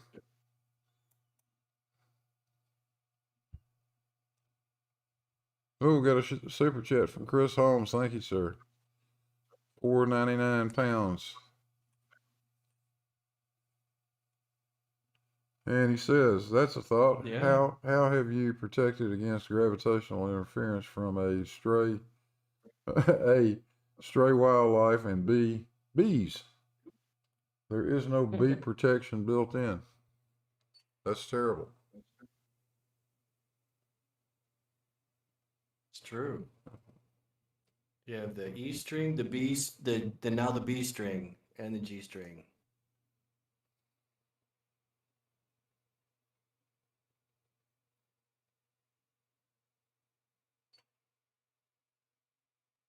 Well, the only stray wildlife that I have wandering around is my dog, but he doesn't seem to be too interested in this out here. He comes out from time to time for a little visit, but he usually stays right over here at the workbench with me.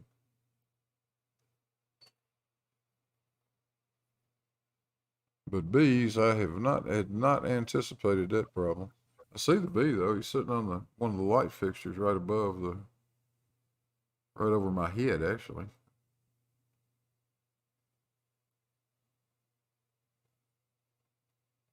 I have a fly swatter, but that won't work. This is a bee. I need a bee swatter. Yeah, it's a honey bee. He's not gonna hurt anybody. Yeah, don't make him angry. She'll be fine. Yeah.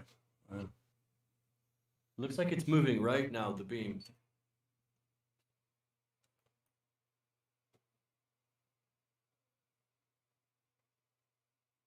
Let's see. I think it's still going the other direction slightly. It's at 224 and still moving up a little bit. But I think we're real close to probably very close to the peak of it. I don't know. I hadn't really been watching it. I'm just starting to pay attention now.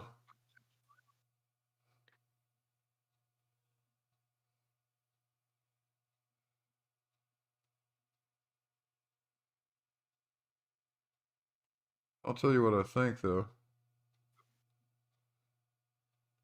I think I may go ahead and use this one as the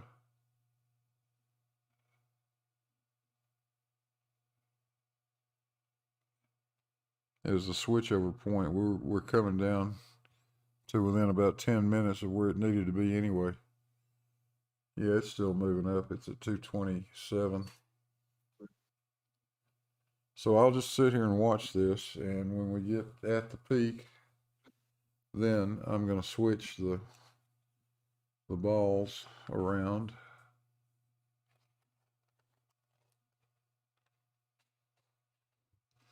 And that'll give us the maximum oscillation we can achieve going the other direction.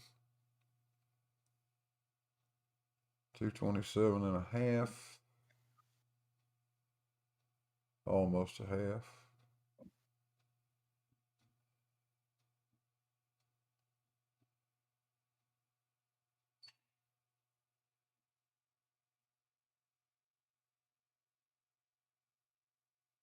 That's it right there. I'm going to go ahead and swap them at this point. So it's peeking out.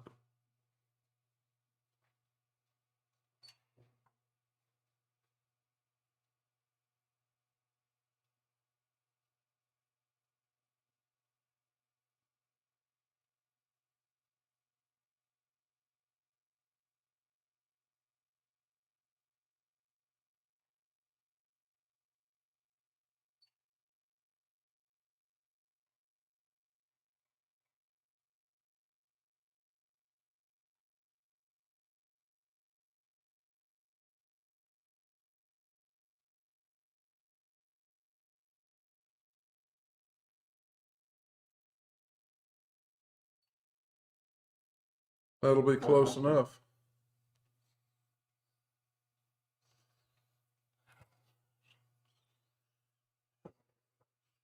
Now, because we're not perfectly centered,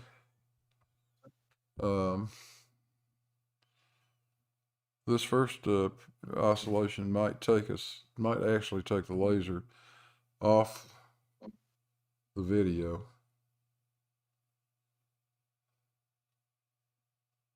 But I can sort of cure that too.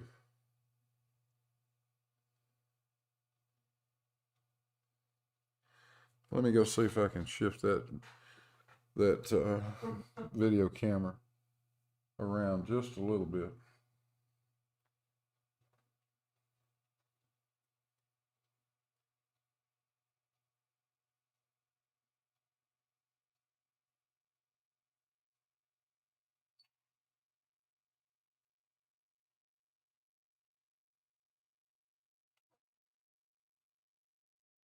That should give us enough room, I think.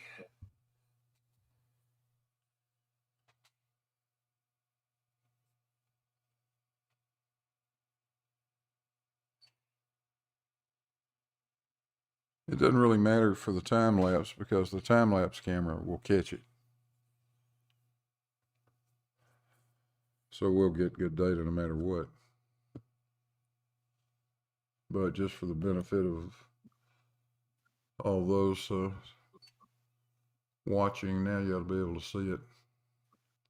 I don't think it'll go off scale.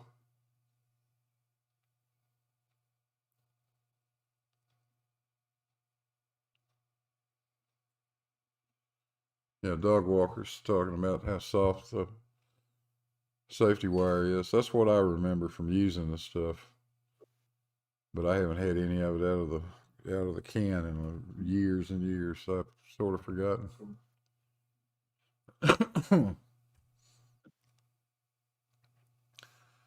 Although I did run across my safety wire pliers the other day.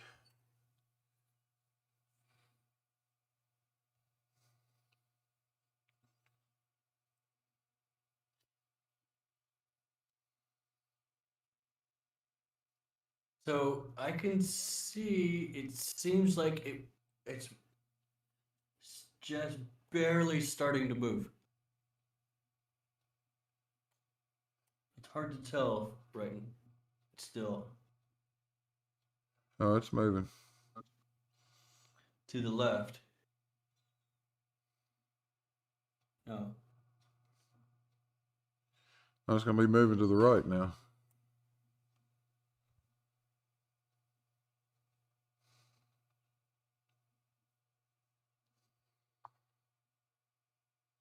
I don't know how much delay you've got. It's all the way down to 180.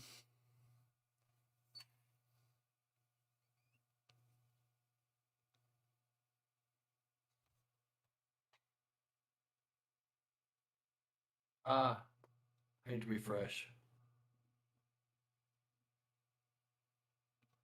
What did it do? Freeze up on you?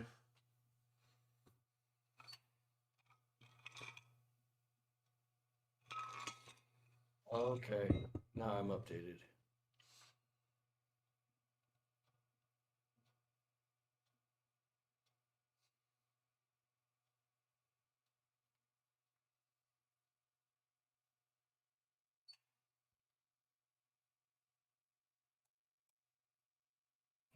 Slow and steady.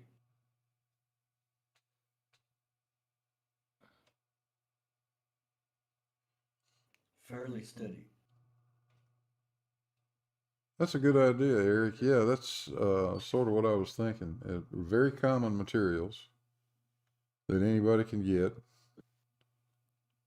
at Home Depot or Lowe's or you know, any of those sorts of stores. And about the only thing special you would need would be a guitar string. But I'll tell you, Eric, I'm going to lay this thing out. I'm afraid a guitar string's not even going to work. I think you have to come up. You'll have to come up with something. We'll have to think about maybe another sort of torsion element. I wonder if some sort of monofilament fishing line might be acceptable. I've stayed completely away from that sort of stuff. It has no modulus of rigidity. I know that, so you could afford to have probably a pretty large cross section of it. Just have to play with it.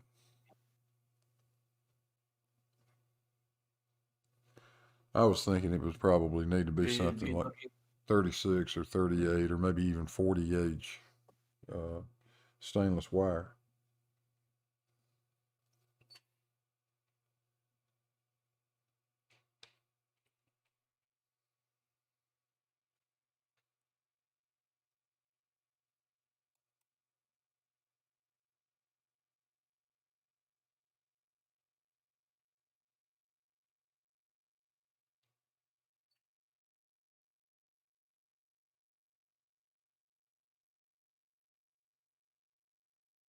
I don't know if this silly thing's going to stay on the screen or not. It's down to 130. Almost 135 in the real world. If it disappears, it does. So be it.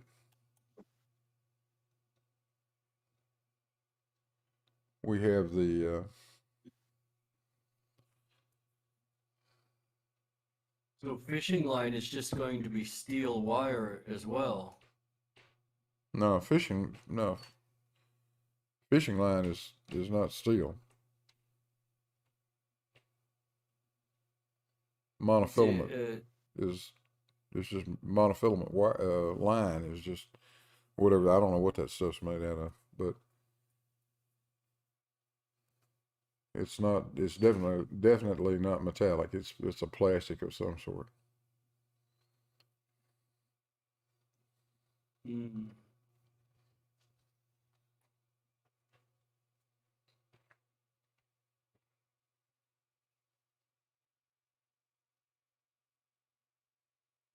Yeah, these are clips. These are leader lines of steel. They're not, it's not fishing line, they're leader lines.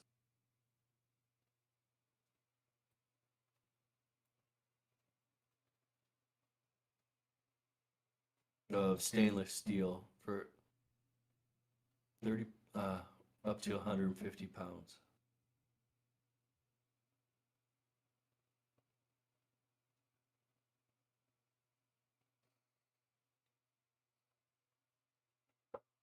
I walked over there to make sure the dot's still on the camera, and I might have accidentally stuck my head in the way of the laser.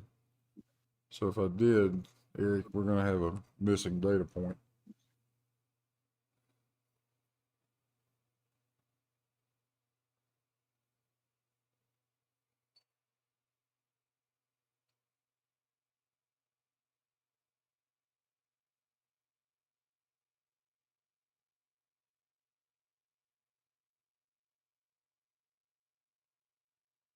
I found something about a Schwarzschild fishing line. Maybe they can do their fishing line experiment with this. Yeah.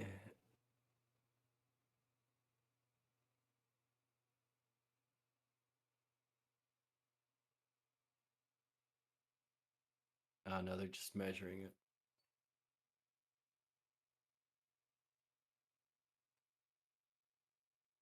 Yeah, we'll see if we can come up with some way of doing it.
Hey, Judy's back. Finished work for the day.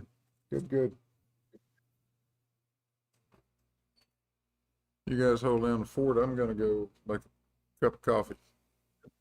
Take me about a minute and a half.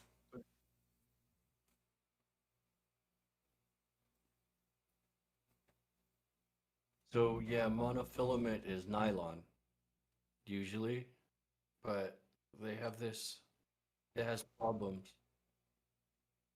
It retains its curl after being spooled. It's chemically unstable, vulnerable to UV damage. But there's a kind that's more expensive called Momoy. Uh, there's a stronger monofilament.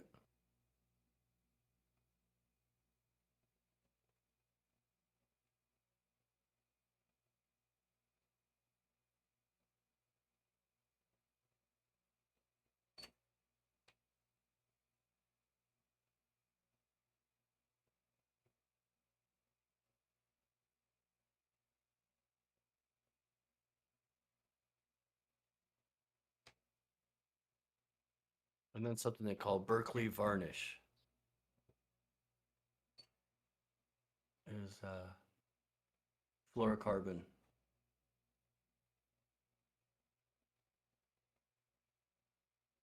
110 yards for $100? No, no, eight. Wait, we're gonna $3 for. That's not expensive. That's not gonna work.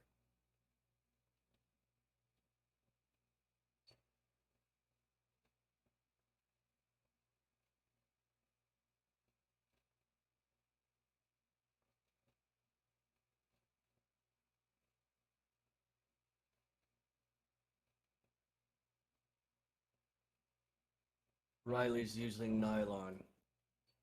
Yeah, he's using monofilament fishing line. There's problems with that.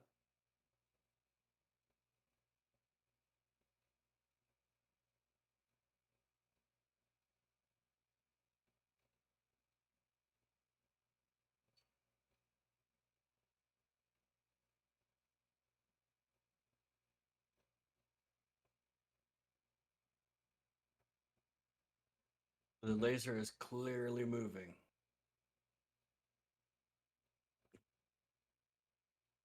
I'm updated.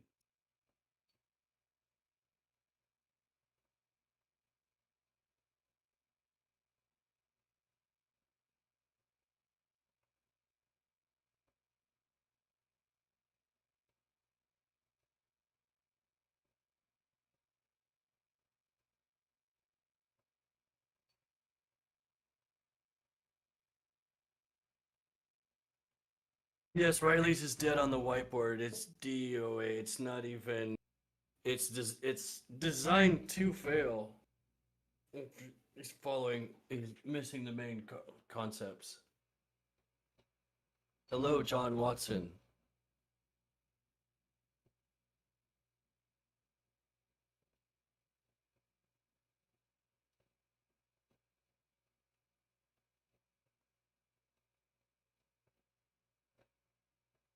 Yes, that needs metal. I don't know what kind of filament. Like Blue said at the beginning, he's been trying to avoid that. I don't know of any line that would work. I can't find. I haven't been fishing in a long time.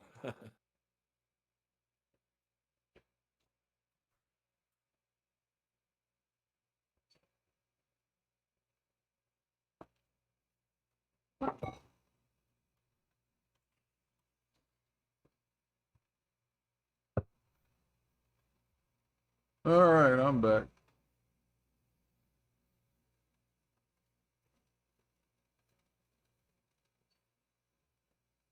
Yes, Riley is supposedly using nylon strings, probably monofilament fishing.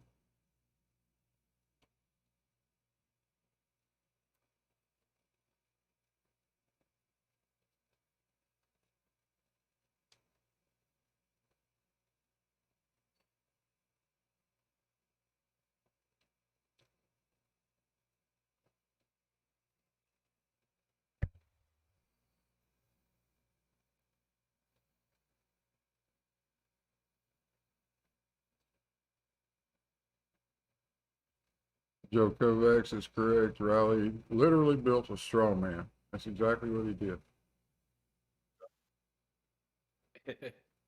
He built a straw Cavendish.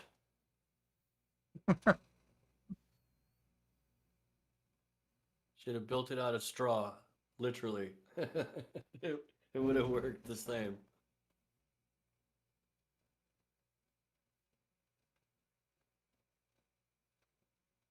They're talking about using these tubs of water for as the weights. Is that the idea? Yeah. I see now.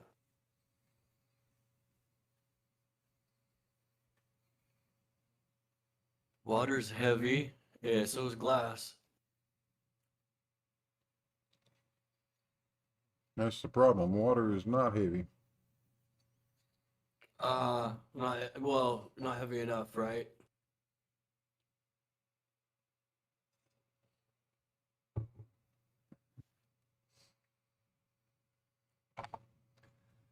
Water is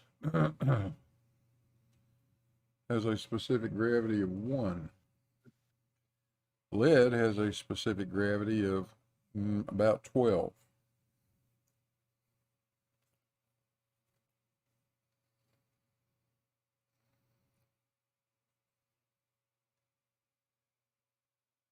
And it's a real problem because you can't just simply get 12 times as much. You can't just simply get the volume of water that equals the weight of lead, because in doing so, you've moved the center of gravity away. Right.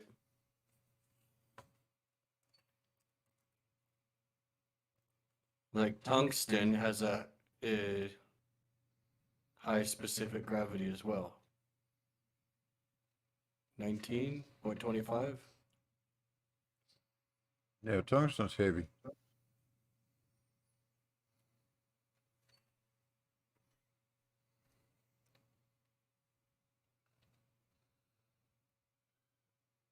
Well, the reason that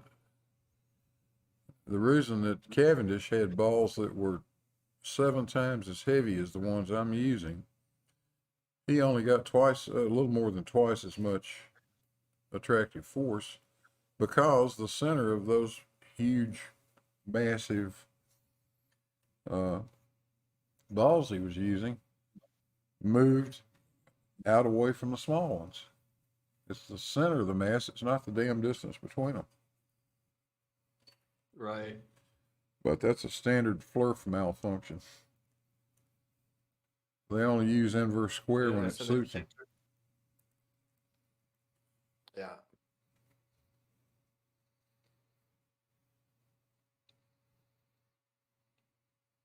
Just calculated from the center, and the center. So with bigger balls, it's you're saying they're how many times heavier? With only double the. 7 times. That's not worth it. These I'm using, you may as well just say they're 50 pounds. The ones he used, just say they're 350 pounds. Yet he gets only a little bit more than twice as much force of attraction.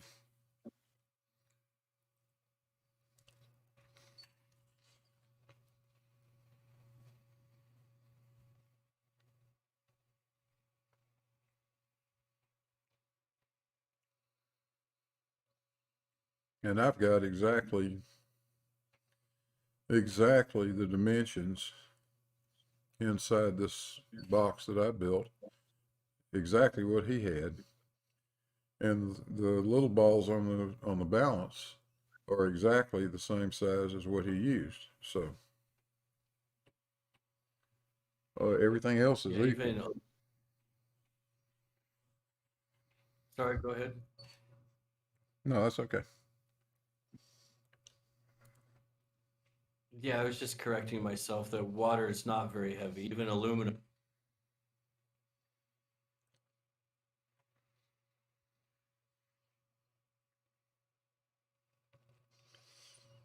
Well, it feels pretty heavy when you pick up a case of it at the grocery store, you know. But in terms of density, no, it's not very dense. If you're literally carrying somebody's water for them. But tungsten is even heavier than uranium.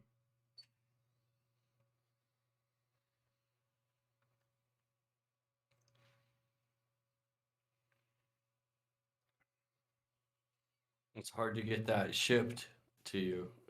It costs as much to ship as it was to actually purchase it, or how compare what how much is that charged by the pound, right? Yeah. Or to ship it.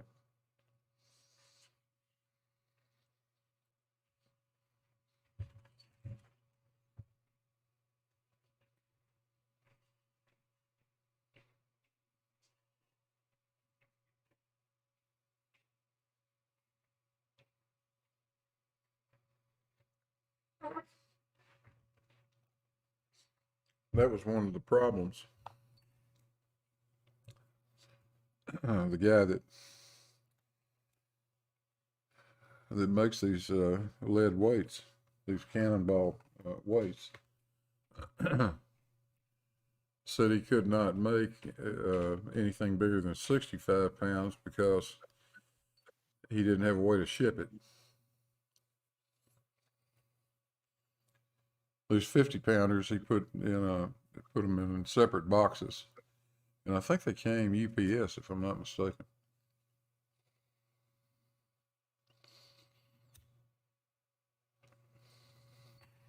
That is heavy metal, man. Heavy metal. Oh yeah, it is. Does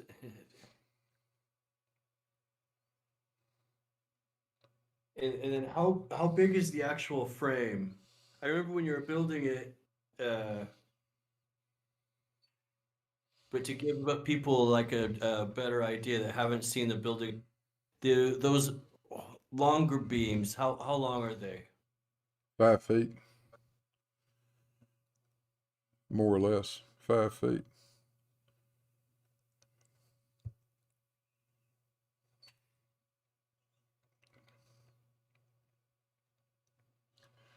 So the thing is essentially a 5 foot by 5 foot by 7 foot tall structure.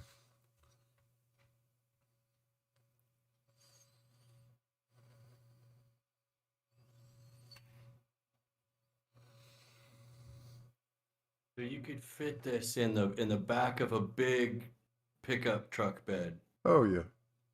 Well, almost.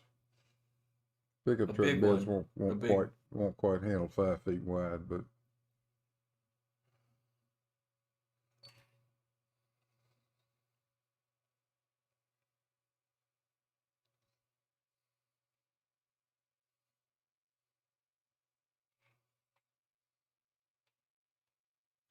luckily it comes apart.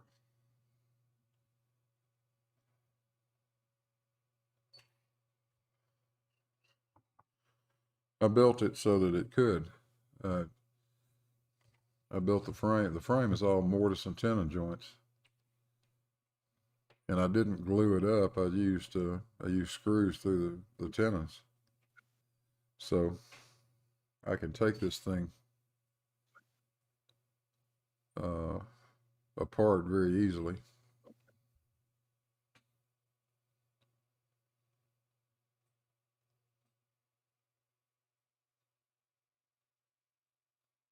Judy was asking if it is if you could legally buy depleted. I'm sure she's asking for a friend. Legally by what? Depleted uranium. Oh, a depleted uranium. I don't know. I don't know.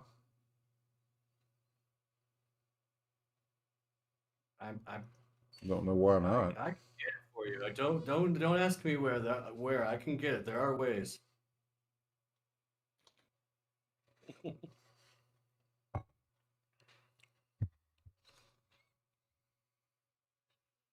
The problem a guy, a guy trying to do this in his garage or whatever, like me, has with material like depleted uranium or tungsten or stainless for that matter, is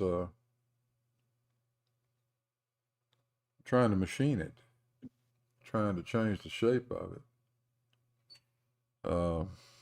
God, you got to, if you wanted to cast these balls made out of tungsten, the melting temperature of tungsten is way over 3,000 degrees centigrade.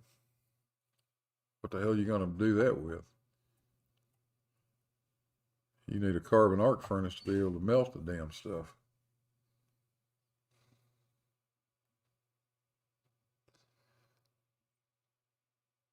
Lead is much easier, and it's a hell of a lot cheaper. Altogether, I guess in lead, we probably got $500 worth. Maybe not even that much.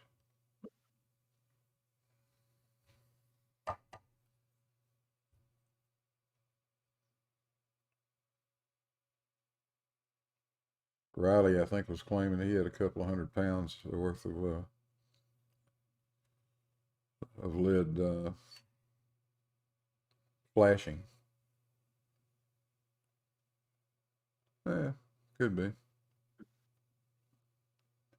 That's really the only What number was he he's going to do with that? the only number he's given is he said those were 29 kilogram rolls of lead. It could be. What's he going to do with it? He claims that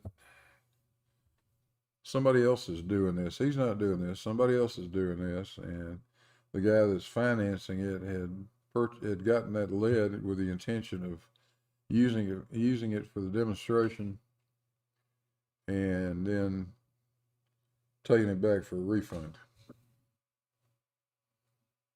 Yeah. Okay. Of course. Yes, the Nuclear Regulatory Commission regulations require a license to possess or use depleted uranium. So the short answer, yes, you can with a license.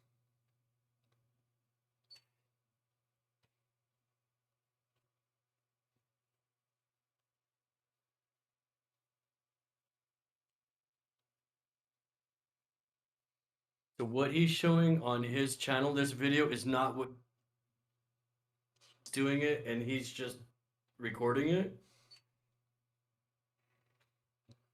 I don't know the exact arrangements, but he's claimed, at least in emails to me, that somebody else was financing the project. It's been in 2 or 3 different garages of various people. I don't know who else involved. They're being totally secretive about it. They don't want to tell anybody anything.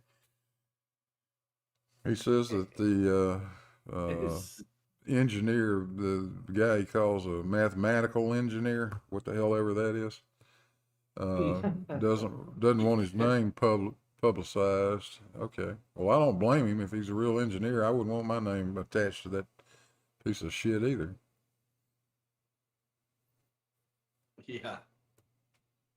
Well, that's Makes me look okay. at his thesis in quotation marks.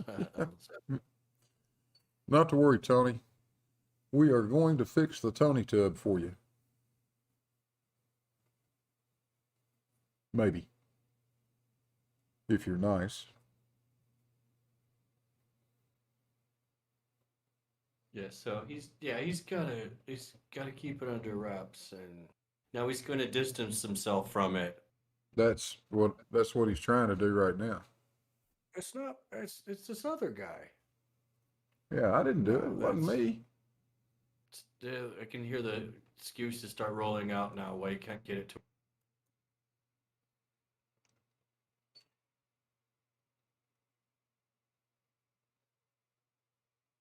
Matt Churchyard, welcome. Apparently you haven't been here before, or I missed you or something, because you were not blue, but now you are.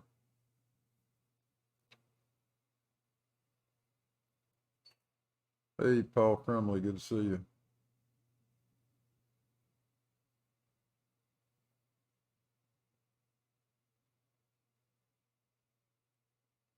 Larry Scott says, what, you're going to build a rally and make it work? I think that'd be kind of fun.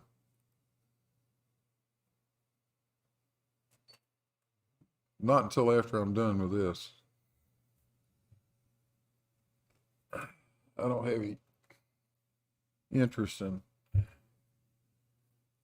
that silliness. I want to get finished with what I'm doing here. I want to get this thing down to the University of Tennessee and hand it over to them. And then maybe sometime this summer, we'll do a Tony tub just for fun.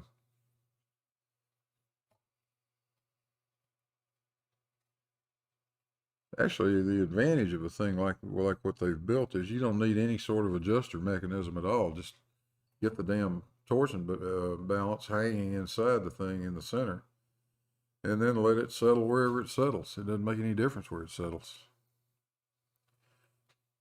That's the challenge with one of these like this that have, only a very narrow amount of movement. You got to have the centering device and all that stuff, and it's a lot of fiddling around to get it to figure out where the balance actually is when you first put that in there. It's incredibly easy to put a half twist in the wire, and you won't even know you're doing it. That little wire is so fine. I'll stick it up in the bottom of that adjuster and tighten it down, thinking, yeah, it's perfectly straight. It ought to be good. And then it's not. And you end up spending 3 or 4 hours, 6 hours a day making little adjustments to the adjuster to get it to settle itself in the center.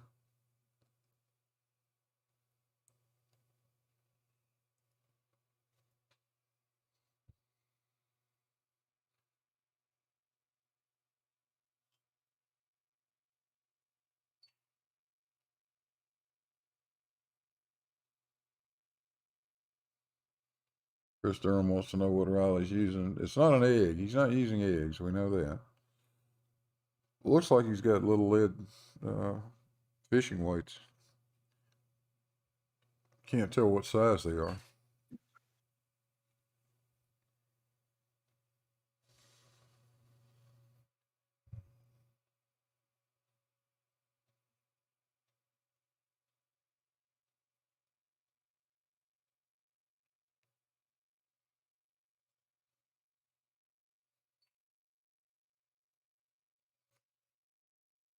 Larry Scott says, with a circular enclosure, can you get the masses close enough at 90 degrees? Well, it is, yeah, if you get the weights at 90 degrees, they're not going to do anything. That's not trying to rotate the balance. You got to be off the center line. I've made a few just rough AutoCAD sketches just to see if it looked like it stood any chance at all. I know it had. I know you can do it because many of the more sophisticated Cavendish tests have been done in circular cavities like that. So I know you can do it. The question is, is it something you can realistically expect to do with some sewer pipe and a damn wash tub? I don't know.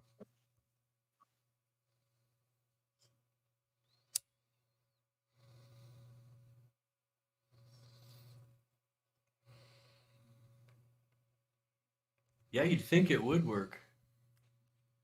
Yeah. Hello, Dick Dawson. What's going on, buddy? Yes, I am playing with my toys again. Hey, if you got them.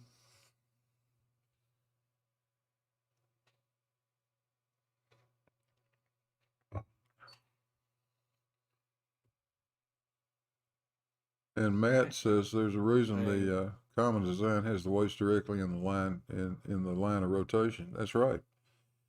And even then, you got to be very careful. Cavendish made a mistake, and he talks about it in his report. He made the center to center distance of the big balls the same as the center to center distance of the little balls, not thinking that you rotated a few degrees, and so now the big balls are not on the same. They're not pulling in line with the little ones. You want to be exactly tangent to that point of center, and they were not. And he said that if he did it again, he would correct that error. He made a correction for it in his calculations. I think it made about a 2 or 3% difference or something like that. Geometry is pretty critical with these things. Hey, Tusk, what's going on, man?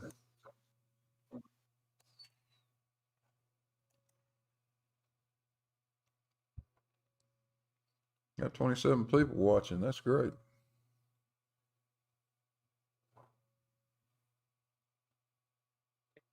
So Cavendish noted that that's what he would fix if he did it again, but then he never got a chance to do it again.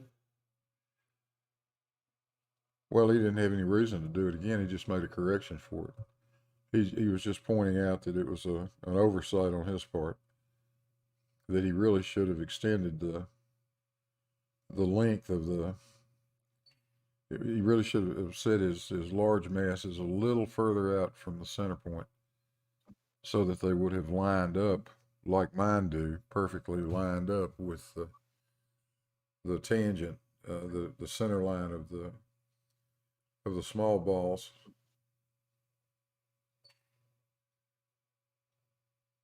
Okay, so it only made a 2 or 3% difference. Yeah. And then he for it. That's what we call a systematic error, and that's fine. There's no problem with systematic Yeah. errors as long as you know what they are and you know how to correct for them. Every experiment has systematic errors in it. You can't make everything perfect.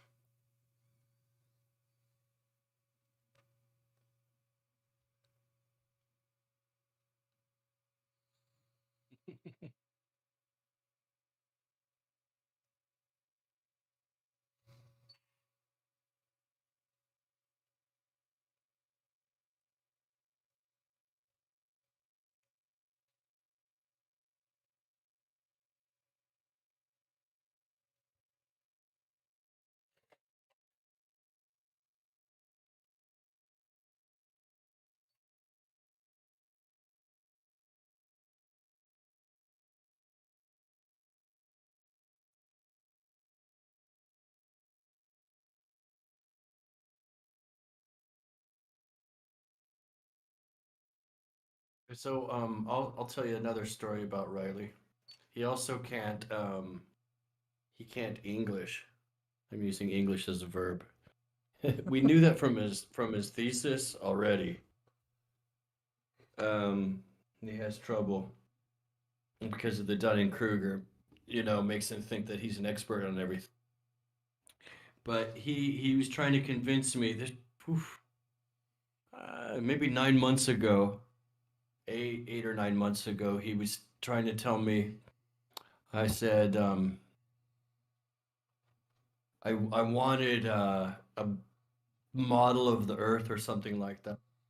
And he said something like the Earth was flat, and I said, well, flat's not an adjective. I want a noun.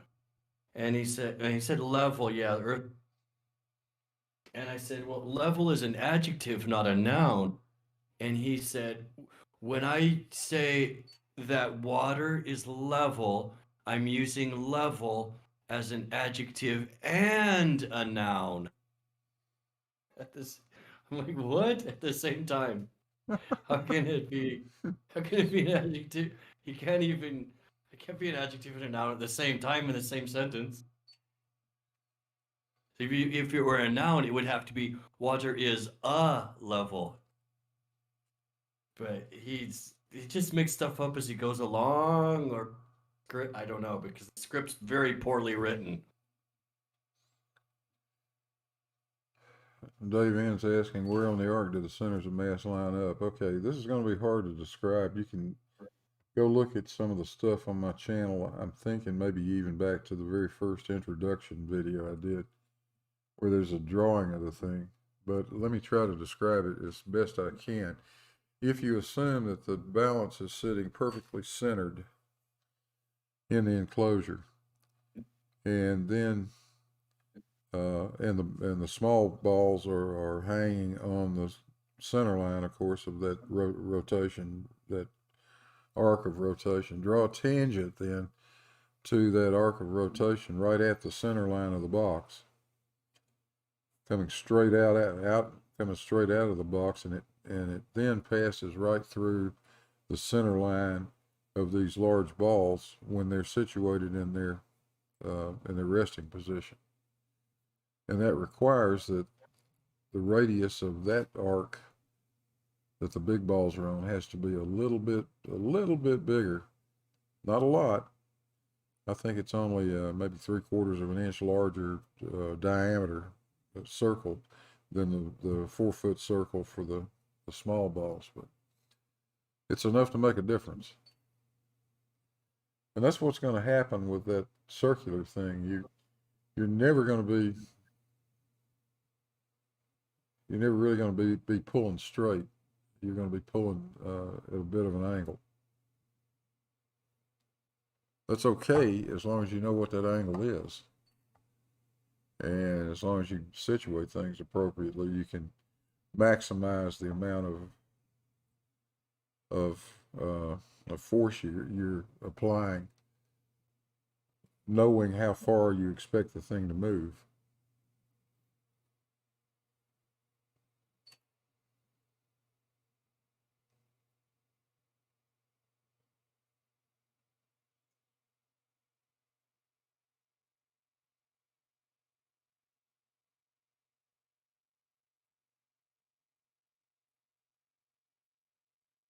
I went through all that stuff designing this one.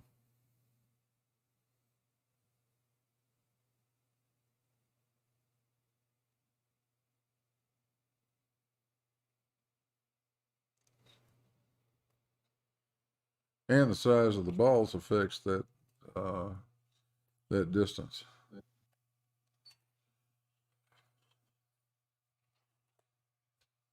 The bigger the large balls are, the larger the radius of their rotation has to become. It's just a layout issue. Just sit down on AutoCAD, draw it to scale, and you can see what's going on.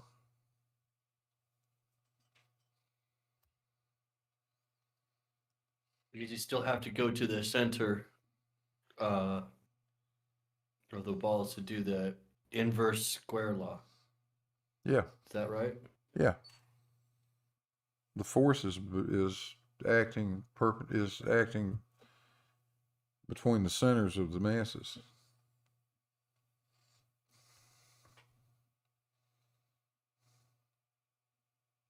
A lot of people don't get that. They think it's the whole mass. No, it's the center is where the center of that of what is this the apparent force.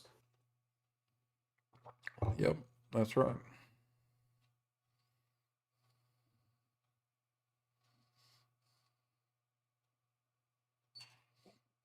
So I like to call it. It sounds better to say emergent force. I don't know. It's just semantics. It's all the same thing. It is. Like centrifugal force, right? I hear a lot of people use that term emergent force, which I'm not too fond of personally, because it doesn't, well, it's only emergent in the sense that it isn't there if mass isn't there, but immediately it does emerge if there's mass. Right. Maybe apparent as- force is more specific. Well, as opposed to what I think of as emergent force being things like centrifugal force. Okay. That's a force that truly only emerges when in response to a centripetal force, which is a result of rotation. When you try to pull that velocity vector into a circle, it takes a force to do that. And then there has to be a corresponding opposite force. Forces like to show up in pairs.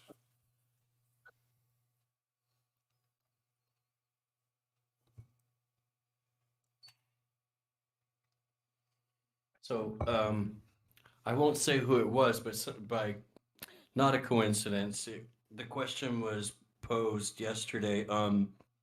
How the centrifugal force of the Earth spinning 1,000 miles an hour at the surface is a strong force, but gravity is a weak force. How does it overcome that? And it's because of gravity is a small force on a small scale, but the Earth is large scale. So again, it's just misunderstanding scale. Well, it's The way I understand it, I think. it's technical ignorance on the part of people that are too damn lazy to sit down and actually plug the numbers in and see what it all means. It's quite easy to evaluate what the centrifugal force is. That's a straightforward calculation.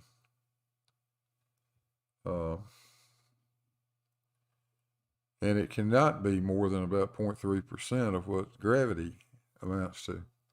So it's very small compared to gravity. Not negligible, not to the point that you can just say it doesn't exist. It will have an effect, but it's very small compared to the gravitational attraction that we experience. They love to wave around that damn 1,000 miles an hour at the equator. That's great. That friggin' Earth spins at one revolution a day for God's sakes. That's 0.00007 radians per second, I think. Yeah, Or something like that. yeah, 0.696. We figured out RPMs. It's a tiny rotational. 0.000696 RP revolutions per minute. Not a lot of force compared to the entire force of the gravitation of the whole planet. Well, 2 power radians. Let's see.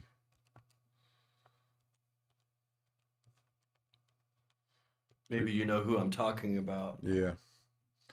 2 But power. there's the same guy that kept saying, 1,000 miles per hour, but then we forced him to calculate that in RPMs. We finally got it. He wasn't talking about, hey, my engine is doing, we worked it out. Yeah, the Earth's rotation rate is 0.0000727722 radians per second. You think Cavendish is slow?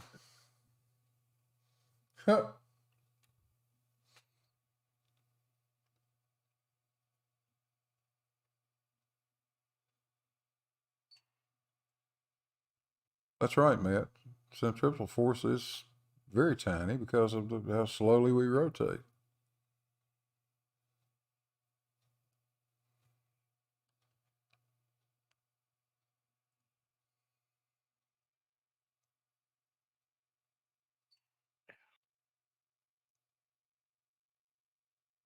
Gravity is dominant to that force by magnitudes. It only so you could calculate that force and that wouldn't. Shout out to Dick Dawson. You got it, brother. Drink, get drunk, fall down, gravity. Yep, exactly.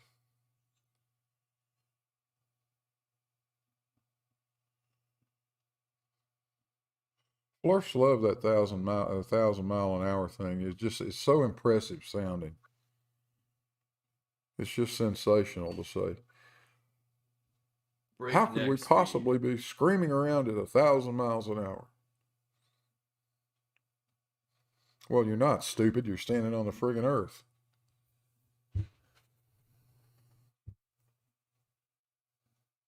Yeah, conservation of momentum, but you're moving with it. Yeah.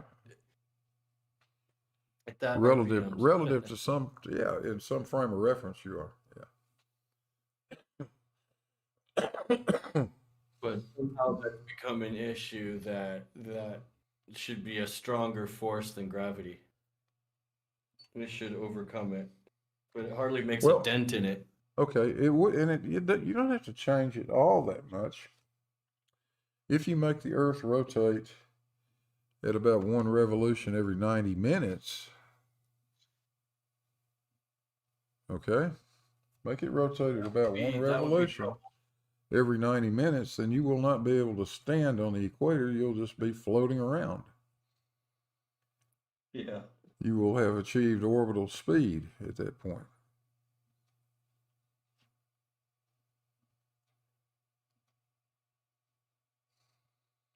Well, they have found, what was it? Oh, they found a brown. I think it was yesterday. They found a brown dwarf that was rotating really fast. I don't know if you saw that. No, I haven't seen it. Super fast. Let's see.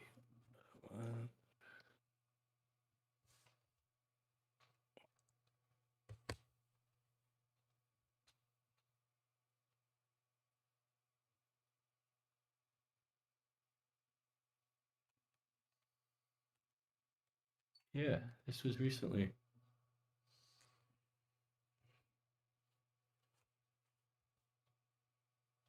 Astronomers at Western University have discovered the most rapidly rotating brown dwarfs known. They found 3 brown dwarfs do a full rotation once every hour. Ooh.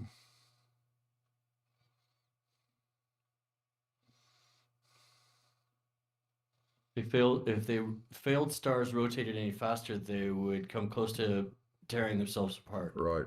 Yeah, at some point it would tear itself apart. Exactly.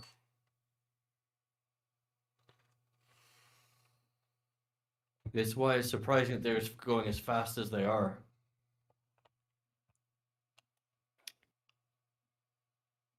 They found a speed limit before they do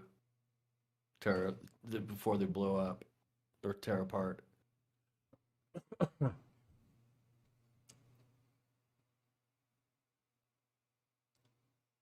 of explains why you don't see any that are rotating any faster than that, doesn't it? They might have tried, but they came apart.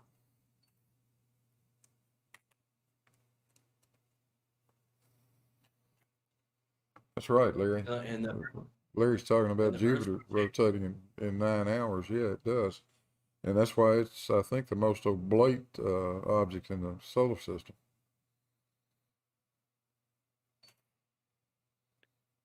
And the rotation is slowing down of the Earth, right? Yeah.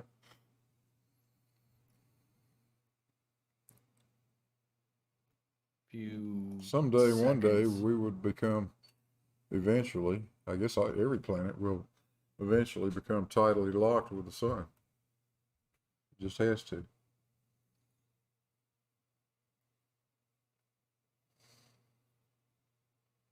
And supposedly 10 million, That's billions. 10 billion years ago, it would have been spinning so fast that it might have had a ring like Uranus.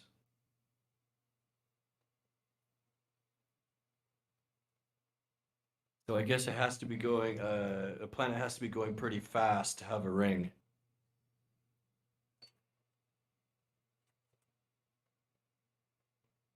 And yeah, you're saying that's what it would be, objects become tidally locked. They slow down so much that that's where they stop. Yeah. Does that Yeah. make sense? So meaning the moon might have originally been not tidally locked, but actually rotating Well, we're to getting the point that it just slowed down and became locked. we're getting out of my area of expertise, quite honestly. But I believe that's right. I don't think the moon started out tidally locked. I think it just became that way over time. But somebody can correct me.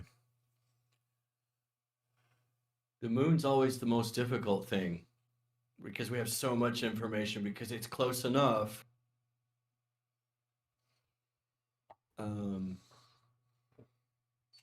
But that we've got a lot of information on it, but far enough away that it's still complicated because it looks like it rises in the east and sets in the west, but actually way.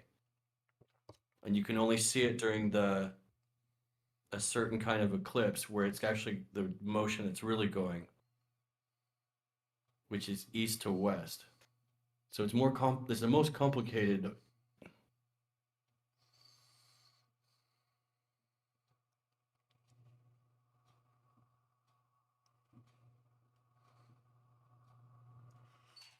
Rob Parks in the chat says the moon was not tidally locked when it was first formed. That's what I understand.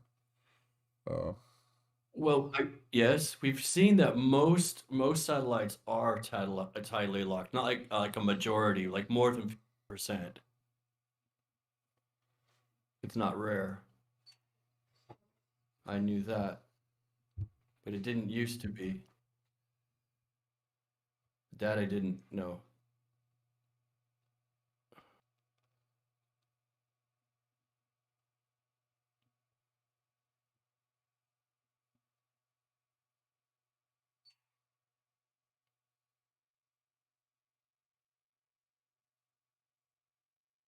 I gotta stop playing with these flirts and learn some of this stuff.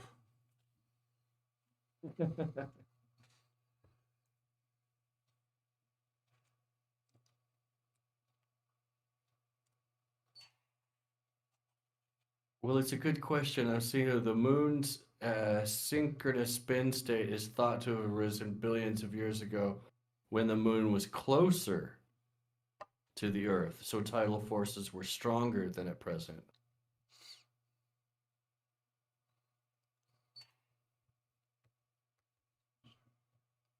I can't imagine stronger tide forces. I seen what we call a boar tide come in Cook Inlet near Anchorage. Almost killed my grandpa. He lost a boot. Stuck in the salt flats. We were out there specifically to watch the boar tide.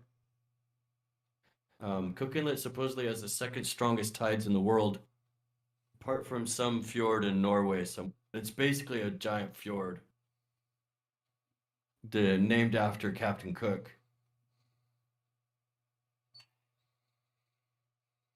But that tide comes in fast, and if you're stuck on the salt flat, done. You can't out. it's a massive. It's not a tsunami, but it's a whole. It's like the ocean's gone, and then there it is.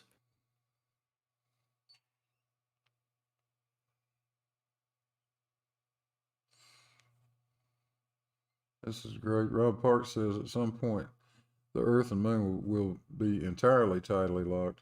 When that happens, the Moon can only be seen from a single hemisphere of the Earth.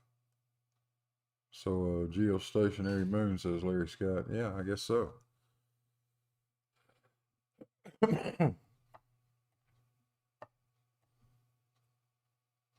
Just got to slow down a little bit more. Right, it'll be on one side, and the Earth will be on one side. The two sides facing each other.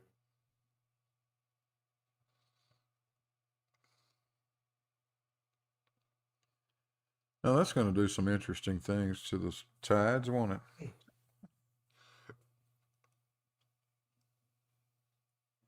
Yeah, Nazaré, Portugal is some of the best surfing in the specifically Peniche. Peniche is the Snark is saying this. Peniche, I think, is close to Nazaré. I lived in Port too, but that is some awesome surfing in Peniche. It's the Atlantic side of there's only one side of Portugal is the Atlantic and the North Atlantic.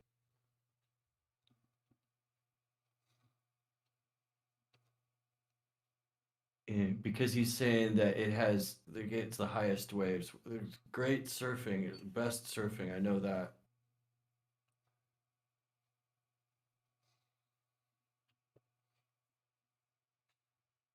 Jesus, I thought those California boys claimed they had the best surfing. No, wait, that was those Australian boys. No, wait. Well, yeah, yeah, everybody's, everybody's got the best. right. Well, the problem is you don't expect it in Portugal. Like Snark saying, tourists come in, they're overwhelmed. No, that's some big surf, actually.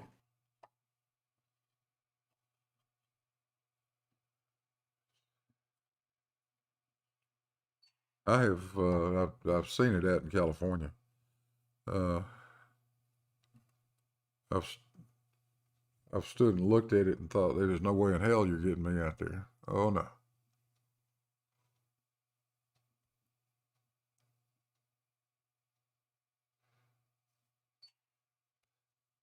I don't want to see It's a few gigatons of damn water coming at me.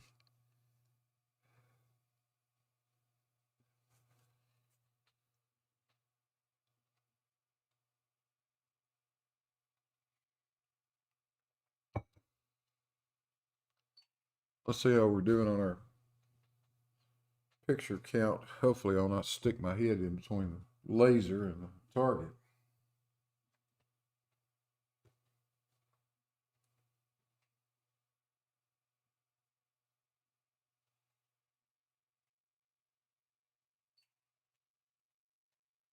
Okay.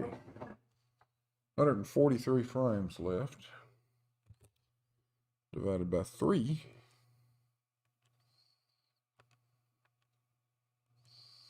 Got 142 divided by 3. Let's try that. 47 minutes.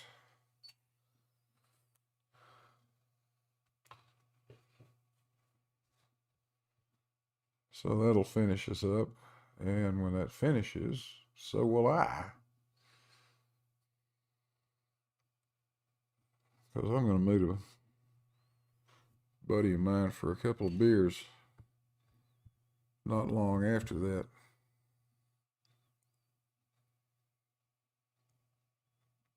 Which all means right, great. It looks good. Enjoy the beers. yeah, so I'll have to go in and wash the Cavendish off of me and get cleaned up and Wash the Cavendish off. yeah. Yes, we're looking at the bore ties. Bore. The bore is the leading edge of the wave comes in. It's pretty freaky to watch. Yeah, they get bore tides to come in into those estuaries in a lot of places. And it's weird looking. I've seen video of it. They move rapidly too. Yeah, it's dangerous. Imagine if the moon were exerting more of an effect on it. Imagine how much damage that would do.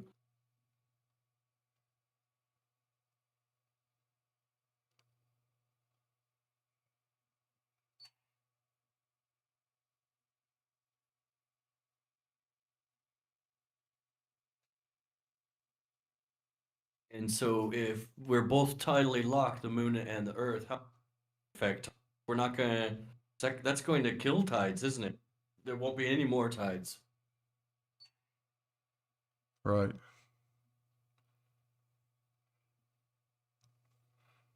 I'm just guessing. No more surfing. Moon's tidal locks. All right, no more surf for you. You still got the sun though, so that contributes a bit. I've heard at least. It seems like a third of the effect is a result of the sun's gravity. Okay. So you still have some tides, I suppose. Yeah, 2/3 last. But if the Earth's tidally locked, that to the moon, that won't affect. That's gonna affect the day.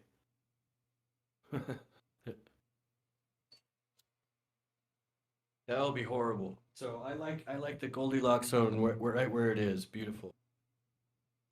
Yeah, we're in a good spot. I think we ought to just stay here.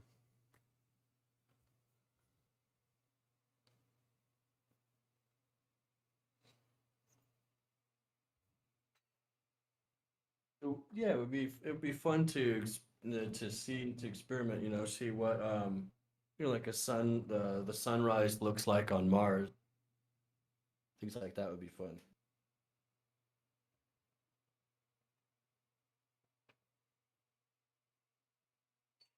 But I prefer the atmosphere to have a nice barbecue. Yeah.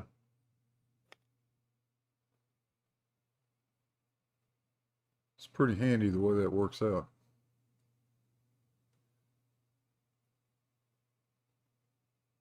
Yeah, I don't know how you could do a barbecue in a greenhouse on Mars. That sounds sketchy right there. Yeah, it I does. don't know. Barbecue on Mars. I'm sure I bet I could do it. So you're already packed, huh, Carl?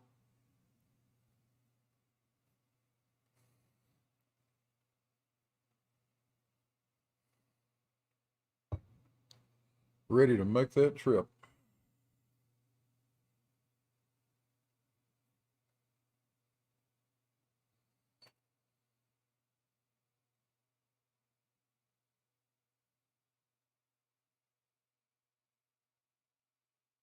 Snark.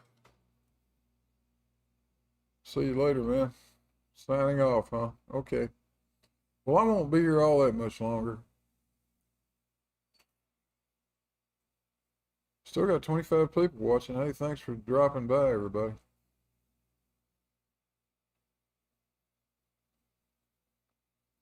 Dick Dawson, you're leaving too, huh? Yeah, take care, man.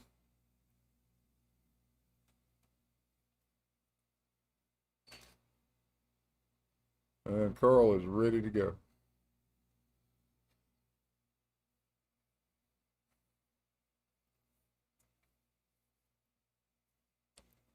Yeah, it's cool to watch this test because it covers lots of subjects, and there's lots of time for you to ponder the universe.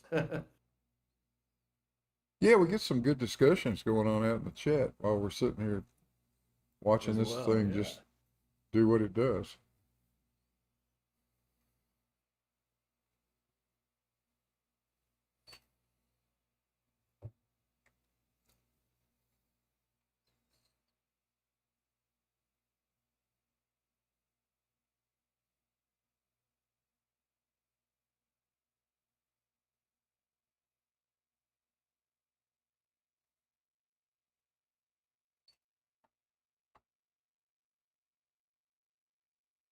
Oh, I've got too many applications open.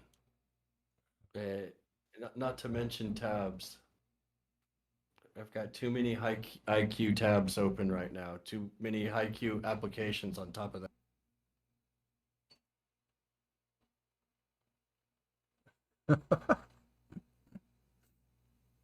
So I'm gonna duck out. Thanks for letting me on again, Blue. Oh, Big yeah, man. fun.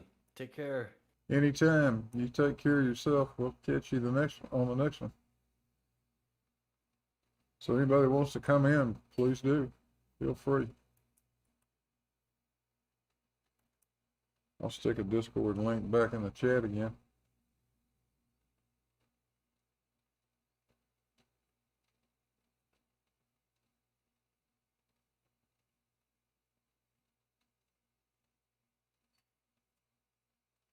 Elmix, yeah, that's exactly right.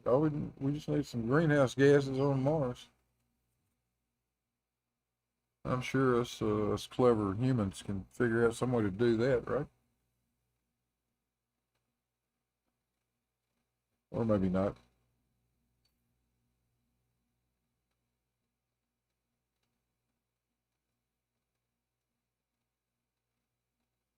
Jesus says this experience is like fishing, just an excuse for a good chat. Yeah, the only way to screw it up is when somebody catches a damn fish. Then you got to stop talking and actually do something.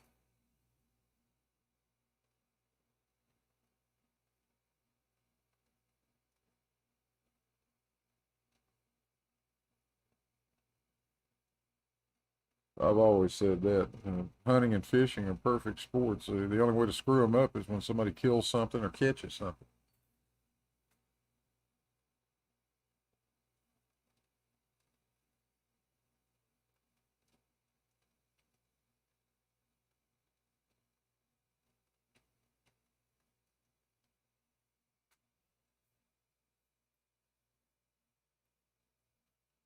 I got to take a brief pause. You guys entertain yourselves. I'll be back shortly.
Okay, I'm back.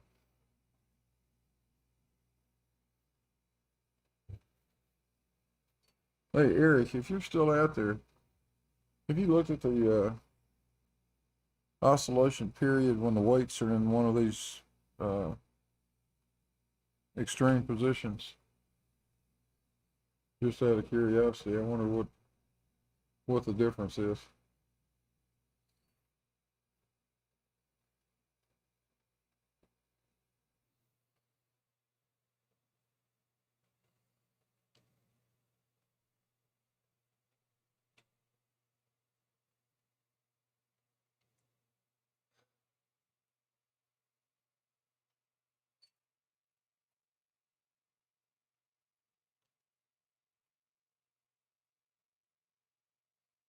I can easily pull it off I can easily pull that period off the uh, tracker data.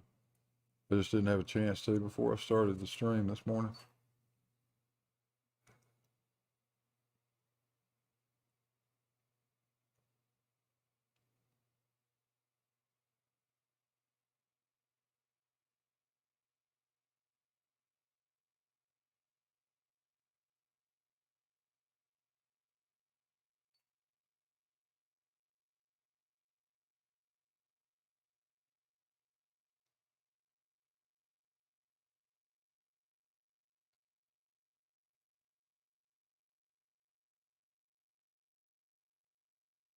Okay, still got 19 people watching. That's great.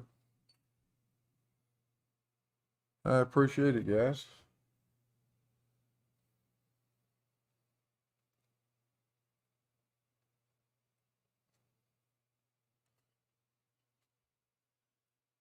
Keep an eye out on the channel too for the next 24 hours or so. I'm going to replay a section of a part of an exchange I had with a certain young fellow back a year or so ago. And it's absolutely hilarious. You guys are gonna really get a kick out of it, I think.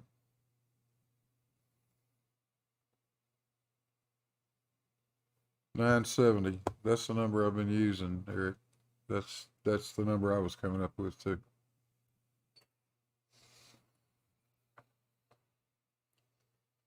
And the curve fit in the neutral position comes up awful close to that.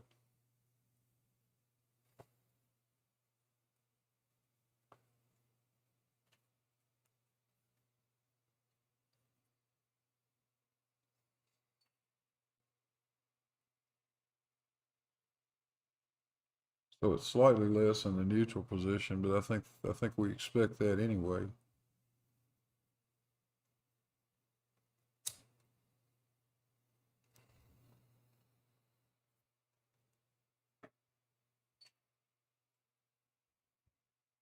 I think just for fun, I'm going to send you the first time lapse that I did of a neutral position oscillation test right after I put this tungsten wire in.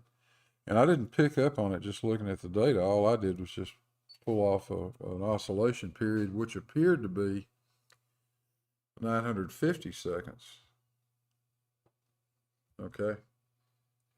But when you plot that thing, it is the weirdest looking thing the top half of the oscillation is very rounded looking. It's not sinusoidal. It looks oddly rounded, and then when it goes negative, that portion of the curve more resembles a triangle wave. It's just strange. The wire was still relaxing and all that stuff, but the effect it had on the shape of the oscillation is amazing. You'll get a kick out of it. It's perfectly useless. We can't do anything with it other than just say, "Oh, that's interesting." But I had no idea it was actually messing with the waveform that way.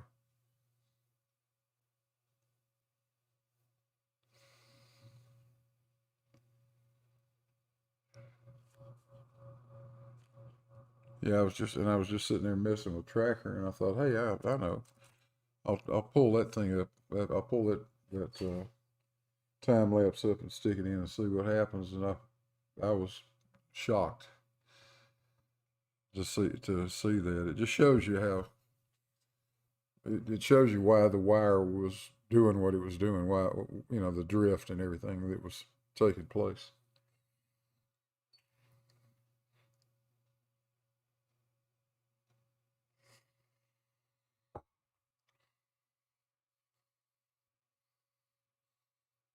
Yeah, I think that's what it was. The wire was just unraveling itself.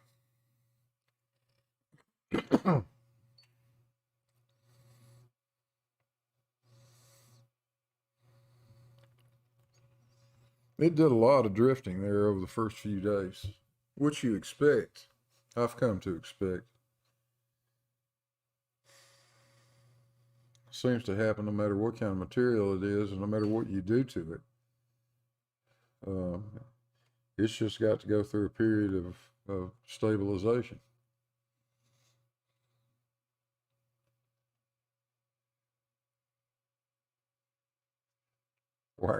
Wire physics.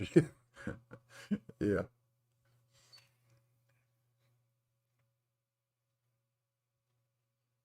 I know somebody out there knows why it does that, but I'm not that guy.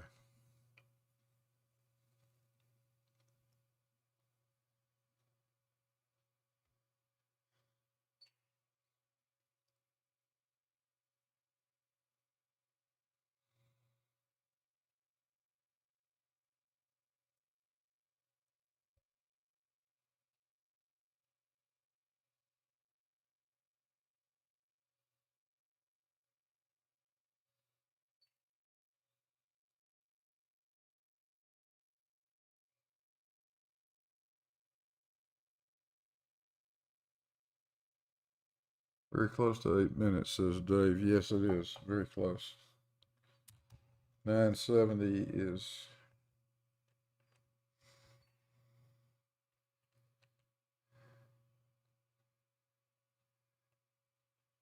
full period is 16.166 minutes.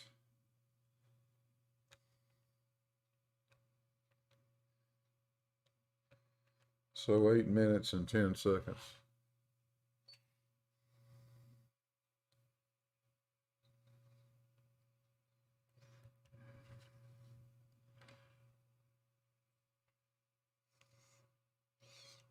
Oh yeah, Eric, the National Bureau of Standards said it took 3 months for their tungsten wires to stabilize to the point that they felt they were useful.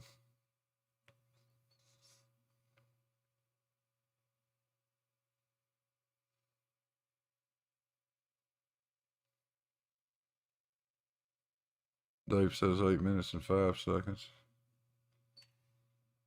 Yeah, could be. Although I'll tell you, it's very hard to do it just looking at the clock. Unless if you measure enough periods, you get pretty close. But you can't just pull one period off just sitting here looking at this thing and have it make any sense. We're taking it off of tracker.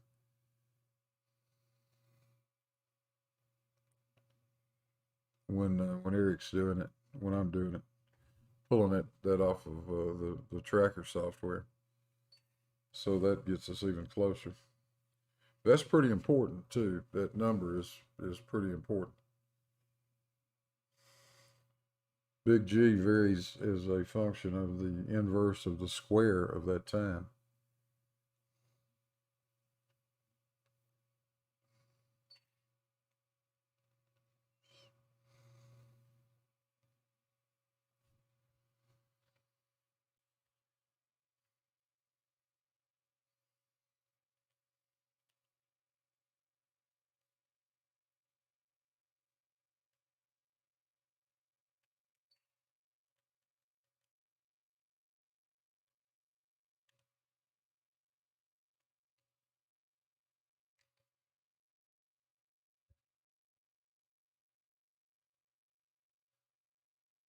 So over a 16-minute period, a 6-second variation will change the value of G by 3%.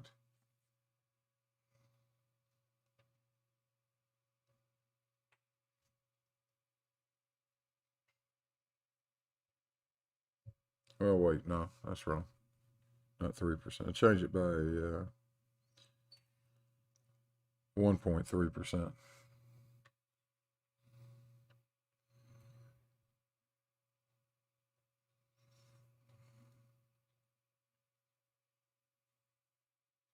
Yeah, right, Dave. It's difficult to do.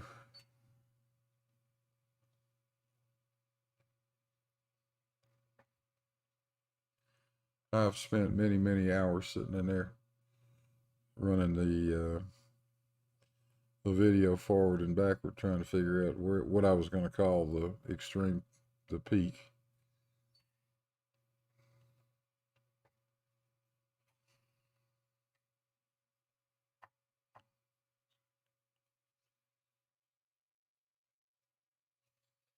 So you really want to get that thing as close as you can get it.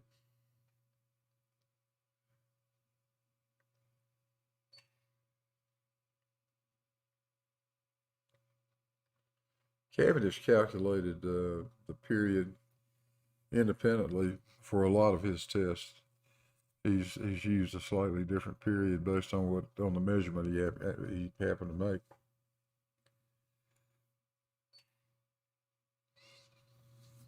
Although I don't feel that's necessary. If the wire is stable, I think you can find I think you can make the measurement and be comfortable just using that time.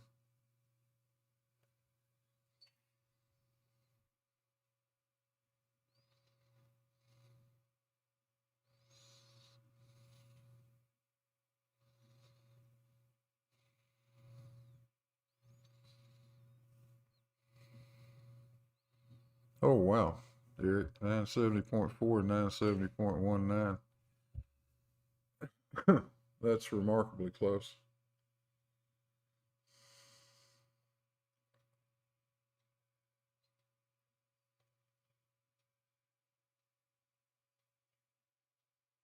It's going to be dependent on the symmetry of the system. If the two large masses are slightly different, or if their distance away from the center line of the enclosure is slightly different, that's going to change it.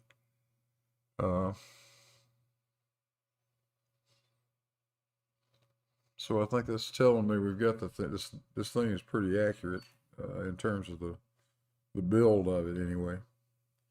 I've at least got the symmetry correct.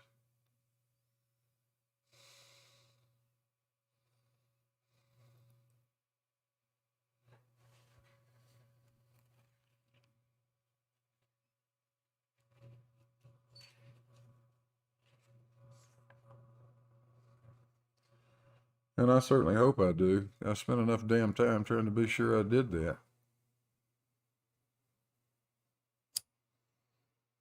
Hello, hello. Hello, hello. Is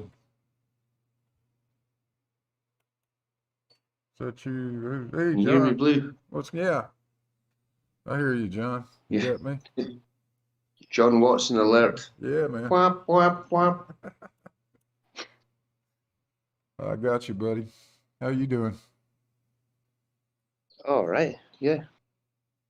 Well, I'd be happier if I wasn't washing Mrs. John's car, but apart from that, yeah. Well, that's okay.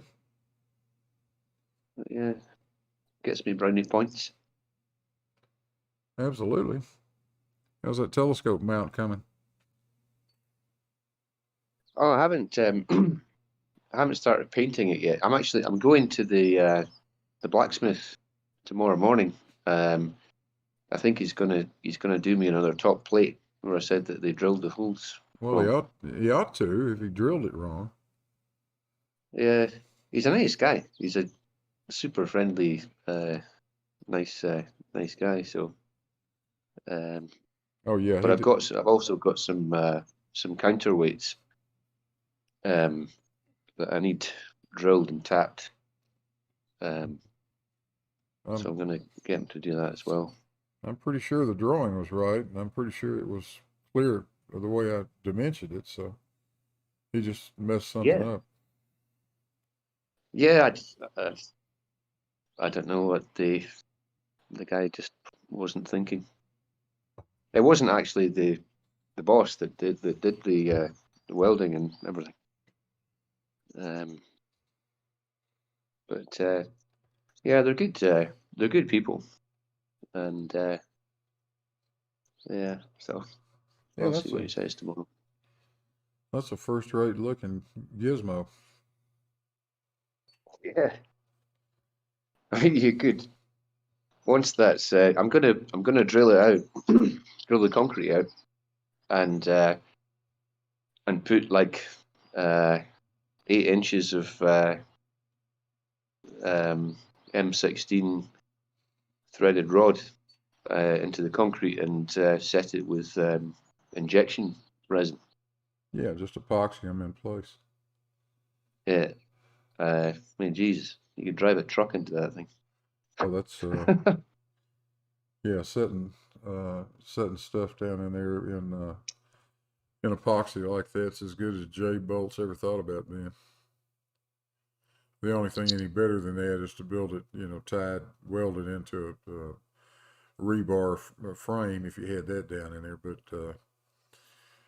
no, you'll be fine with what you're doing. Yeah, and right. Yeah, Well, about 8, as deep as you can go, as deep as you feel like going. But 8 inches is pretty good. Yeah, I mean, what I originally was gonna do was I had like I mean like a couple of foot long lengths of M16 threaded rod. Yeah.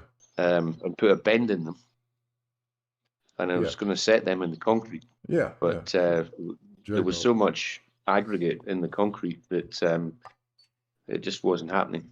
And it was quick setting concrete. So, but I'm sure it'll be fine. Oh, I think so. Yeah. I think so, but with a lot of aggregate in there means it's also going to be a pain in the ass to hammer drill it. But okay, just get a. Oh yeah, the guys got a big SDS drill that he's gonna lend me for the day, just to drill those 4 holes, which is pretty good. So Yeah, it's just boring. yeah, But yeah, in several ways. yeah. No pun intended. But yeah, it's all coming together eventually.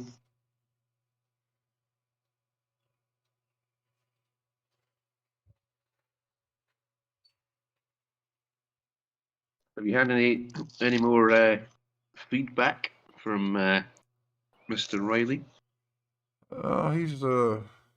He's been remarkably silent since the last video I did.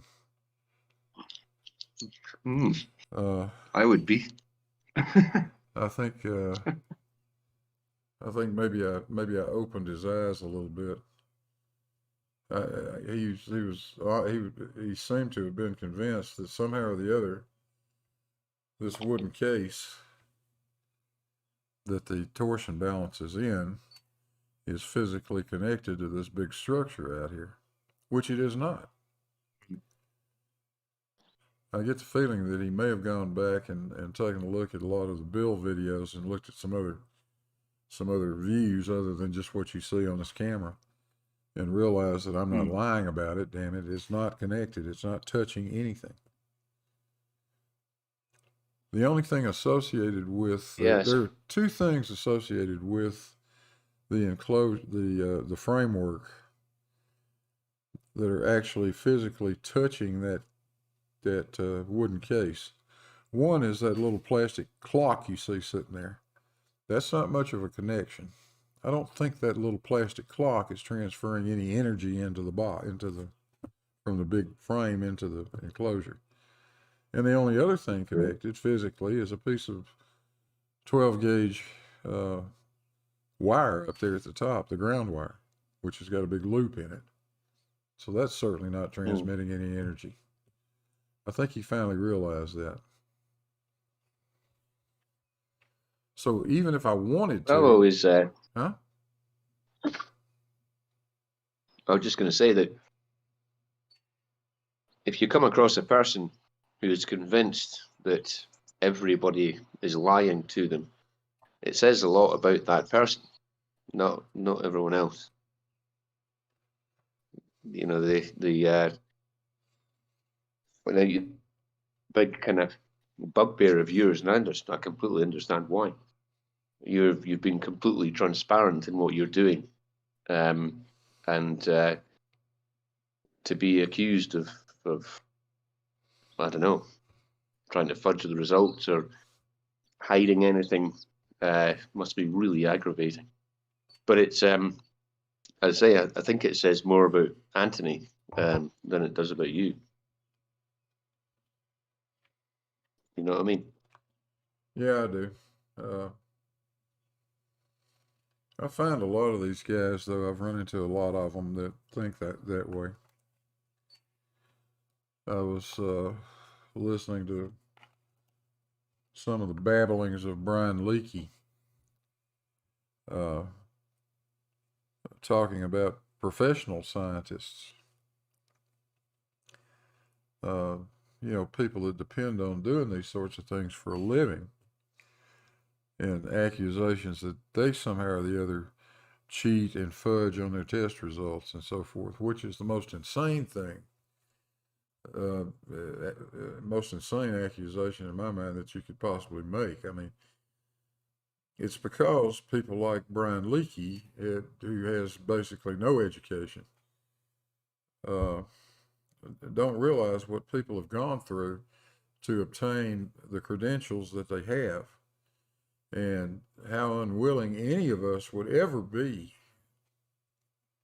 to try to intentionally lie about something like that, like any of this, knowing that if you ever got caught doing that, your career is over with. Whatever time you've spent going to school and studying and learning this stuff and working in the profession and establishing a reputation is shot to hell and back at that point. You'd never be able to get a job anywhere. Yeah. Yeah, it's more than your life's worth, as they say. Yeah. Nobody is going to take that chance. Nobody. It's No. funny that they don't seem to understand that or see that the whole point of scientific endeavor is to remove human bias in order to actually get to the truth, and whatever the answer is, that's it. That's the answer. Yeah. Yeah, exactly. Well, I suppose you could say, well, old Blue there doesn't have anything to lose. He's not doing this. He doesn't make his living doing this. If he got caught lying about it, so what? But the problem is, if I come up with some answer that's totally different from the answers other people who do get paid to do this have gotten, there's going to be a problem. How am I going to explain that? Well, I don't think that's something you need to worry about. No, I'm not. I'm not about to start either. We're getting very good results. It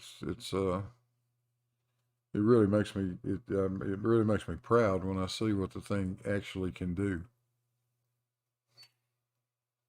Yeah, so you should be. Yeah.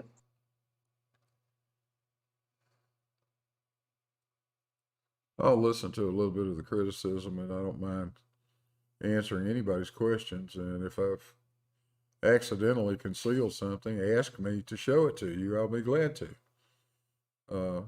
Just don't call me a liar, and don't call me a cheat. I'm not that. I may be an asshole.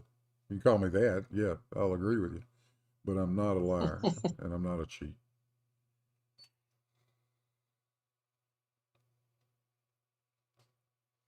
Talking of assholes, I'm still persona non grata on Jose's for being an asshole. It's just quite funny. I said a bad word. Oh no. Oh well.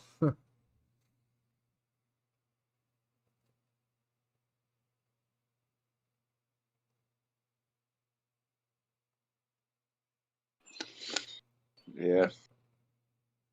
Swearing such an integral part of the Scottish vocabulary. Sometimes I just don't realise I'm doing. Well, yeah, you'll have that. It's my excuse.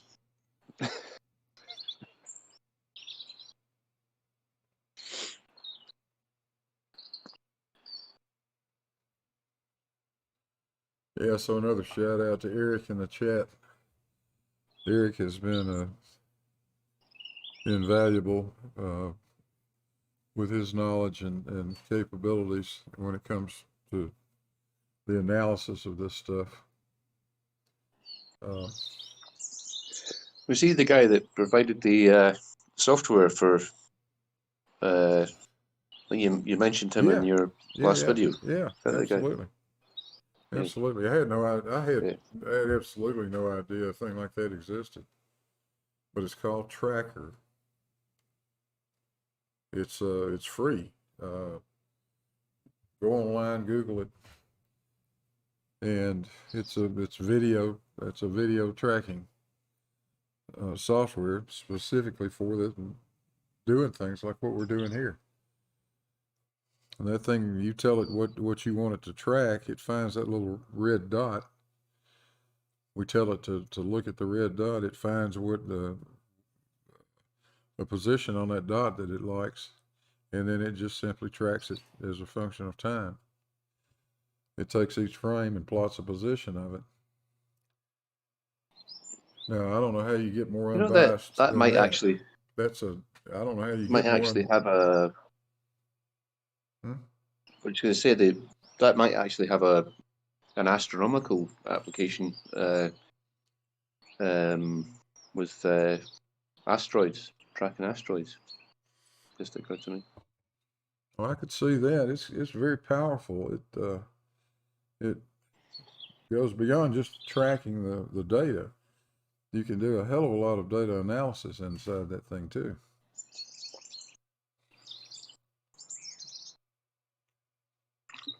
Eric used it this morning to fit a sine curve to this oscillation, and the fit is remarkable. It's really pretty. So we got an equation that actually defines this. As much as that irks the flat earthers, it looks yes, good. we can mathematically define the damn really good. oscillation. Excuse me very much. You guys just need to get over it. Math is a thing. Thank you.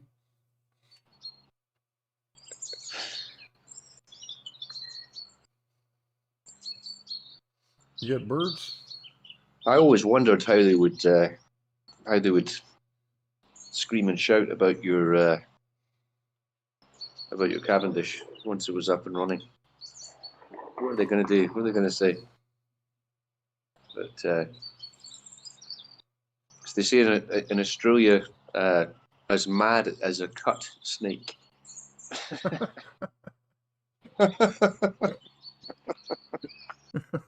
You guys have got some sayings, that's for sure. All right, here's the name of it: Tracker Video Analysis and Modeling Tool for Physics Education. That's what you want to look for. It's free, and it works really well. Judy Bassett wants to know if there are birds in the ballroom. So we hear your birds in the background. No, that's my end. Those are not birds in my ballroom. Those are John's birds.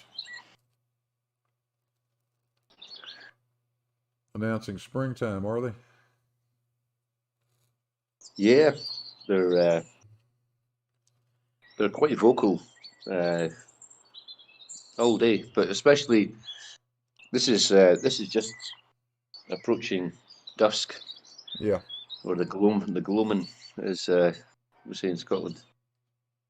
In fact, that's the clock, 7 o'clock. Is that right? Yeah. Yeah. So the birds just like to. Eric says he's a mathematical engineer one.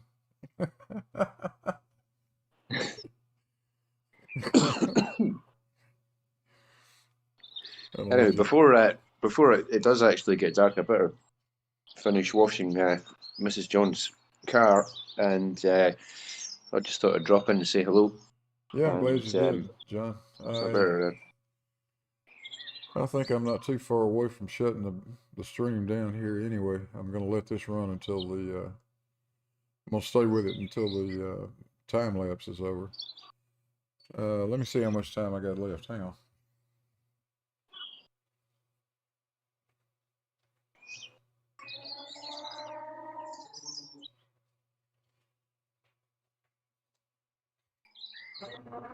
I have 15 frames, so it's about another 5 minutes.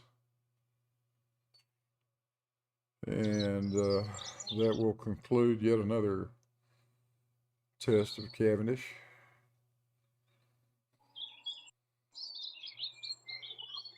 And we'll see what kind of data that gives us. It'll give us something. Yeah. Well, thanks for dropping by, yeah, John. I better. Yeah. Oh, no worries, man. You're As welcome. I said before, all my paint has dried, so I thought so. Paint's dried. No cricket to watch. Curling season is over. I'll catch you. I'll catch you in the next one, hopefully. Okay, sounds good. Thanks, buddy. All right.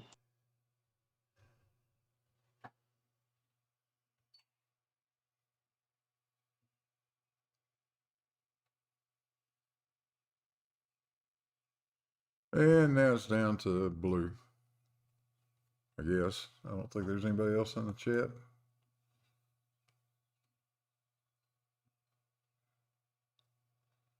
So,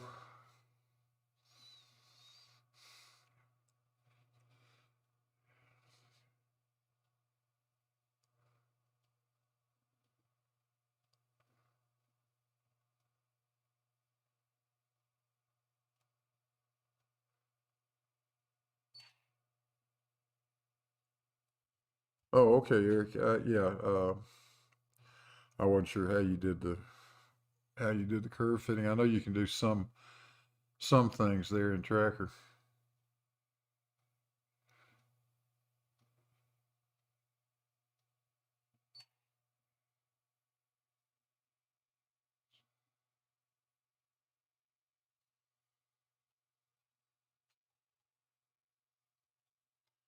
But it's an amazing piece of software. I'm very impressed with it.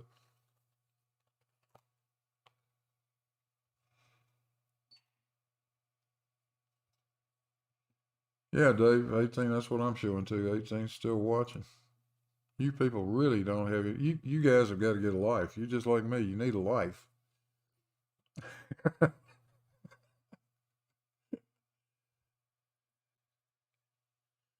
I needed to have a night. I ran a all in the wee hours of the morning. I ran an oscillation test with the weights in the neutral position.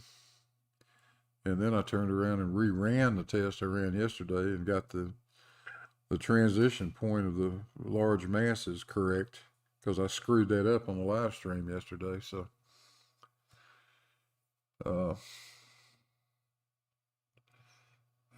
I didn't get a lot of sleep last night.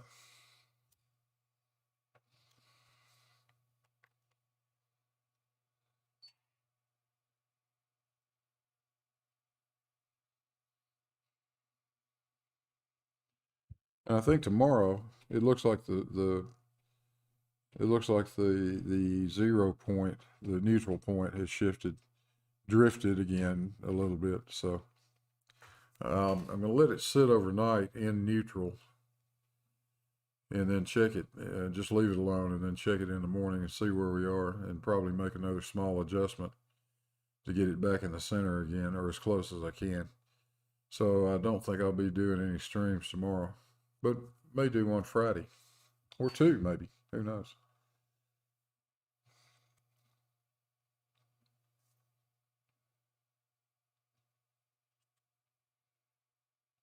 But I appreciate you guys hanging in there with me.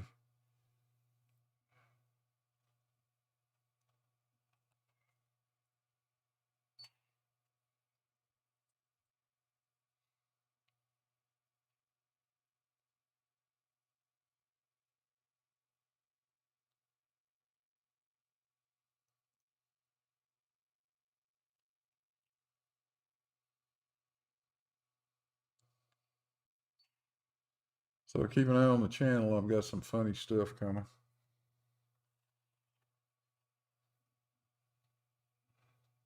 One exchange that you're going to find absolutely unbelievable.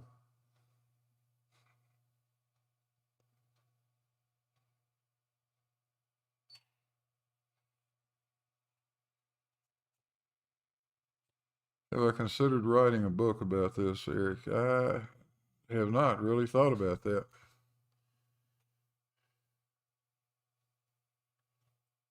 I'm not sure what damn fool would actually want to read it, but I think I could easily write a book on it, yeah.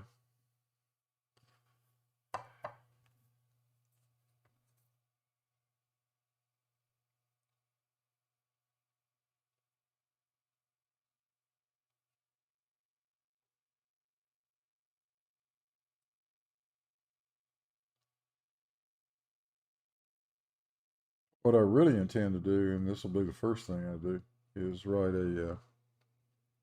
a proper paper on the experiment and the results that we've obtained. I think it's important that we do that. And I'll be looking for input from a lot of people in the scientific community, you included, to go through that with me. And I think we want to put that sort of thing out in the public and let others that are thinking about playing around with something like this have a little bit of a head start and show the naysayers the lengths we have gone to fulfill the spirit of the scientific method, which to me is very simple. The scientific method is simply any method you can devise that stops you from believing something is true that really isn't, or believing something not to be true that really is. That's the purpose of the scientific method. And I think we can show how we've done that. I think the camera has stopped. Let me go take a look.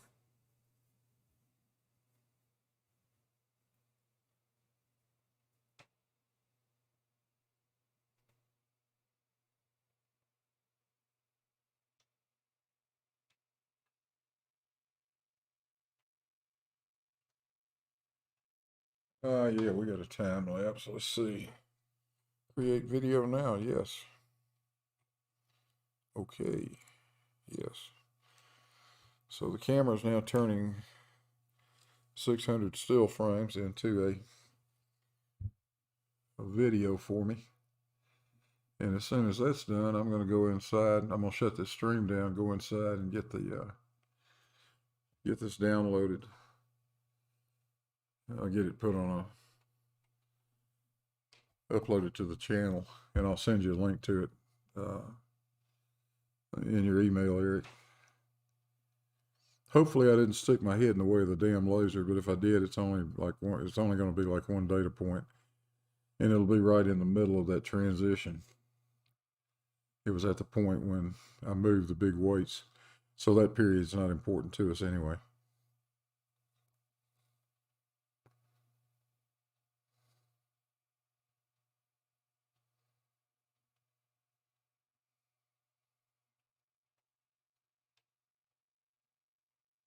Yeah, CJ, that's what the scientific method really means. I mean, this, cookbook grade school bullshit that those guys want to use is all fine.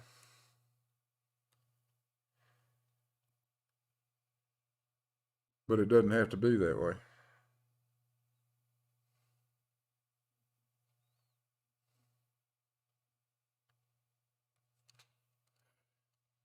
All right, we got some video. So with that, I'm shutting the stream down, folks. Thanks for joining.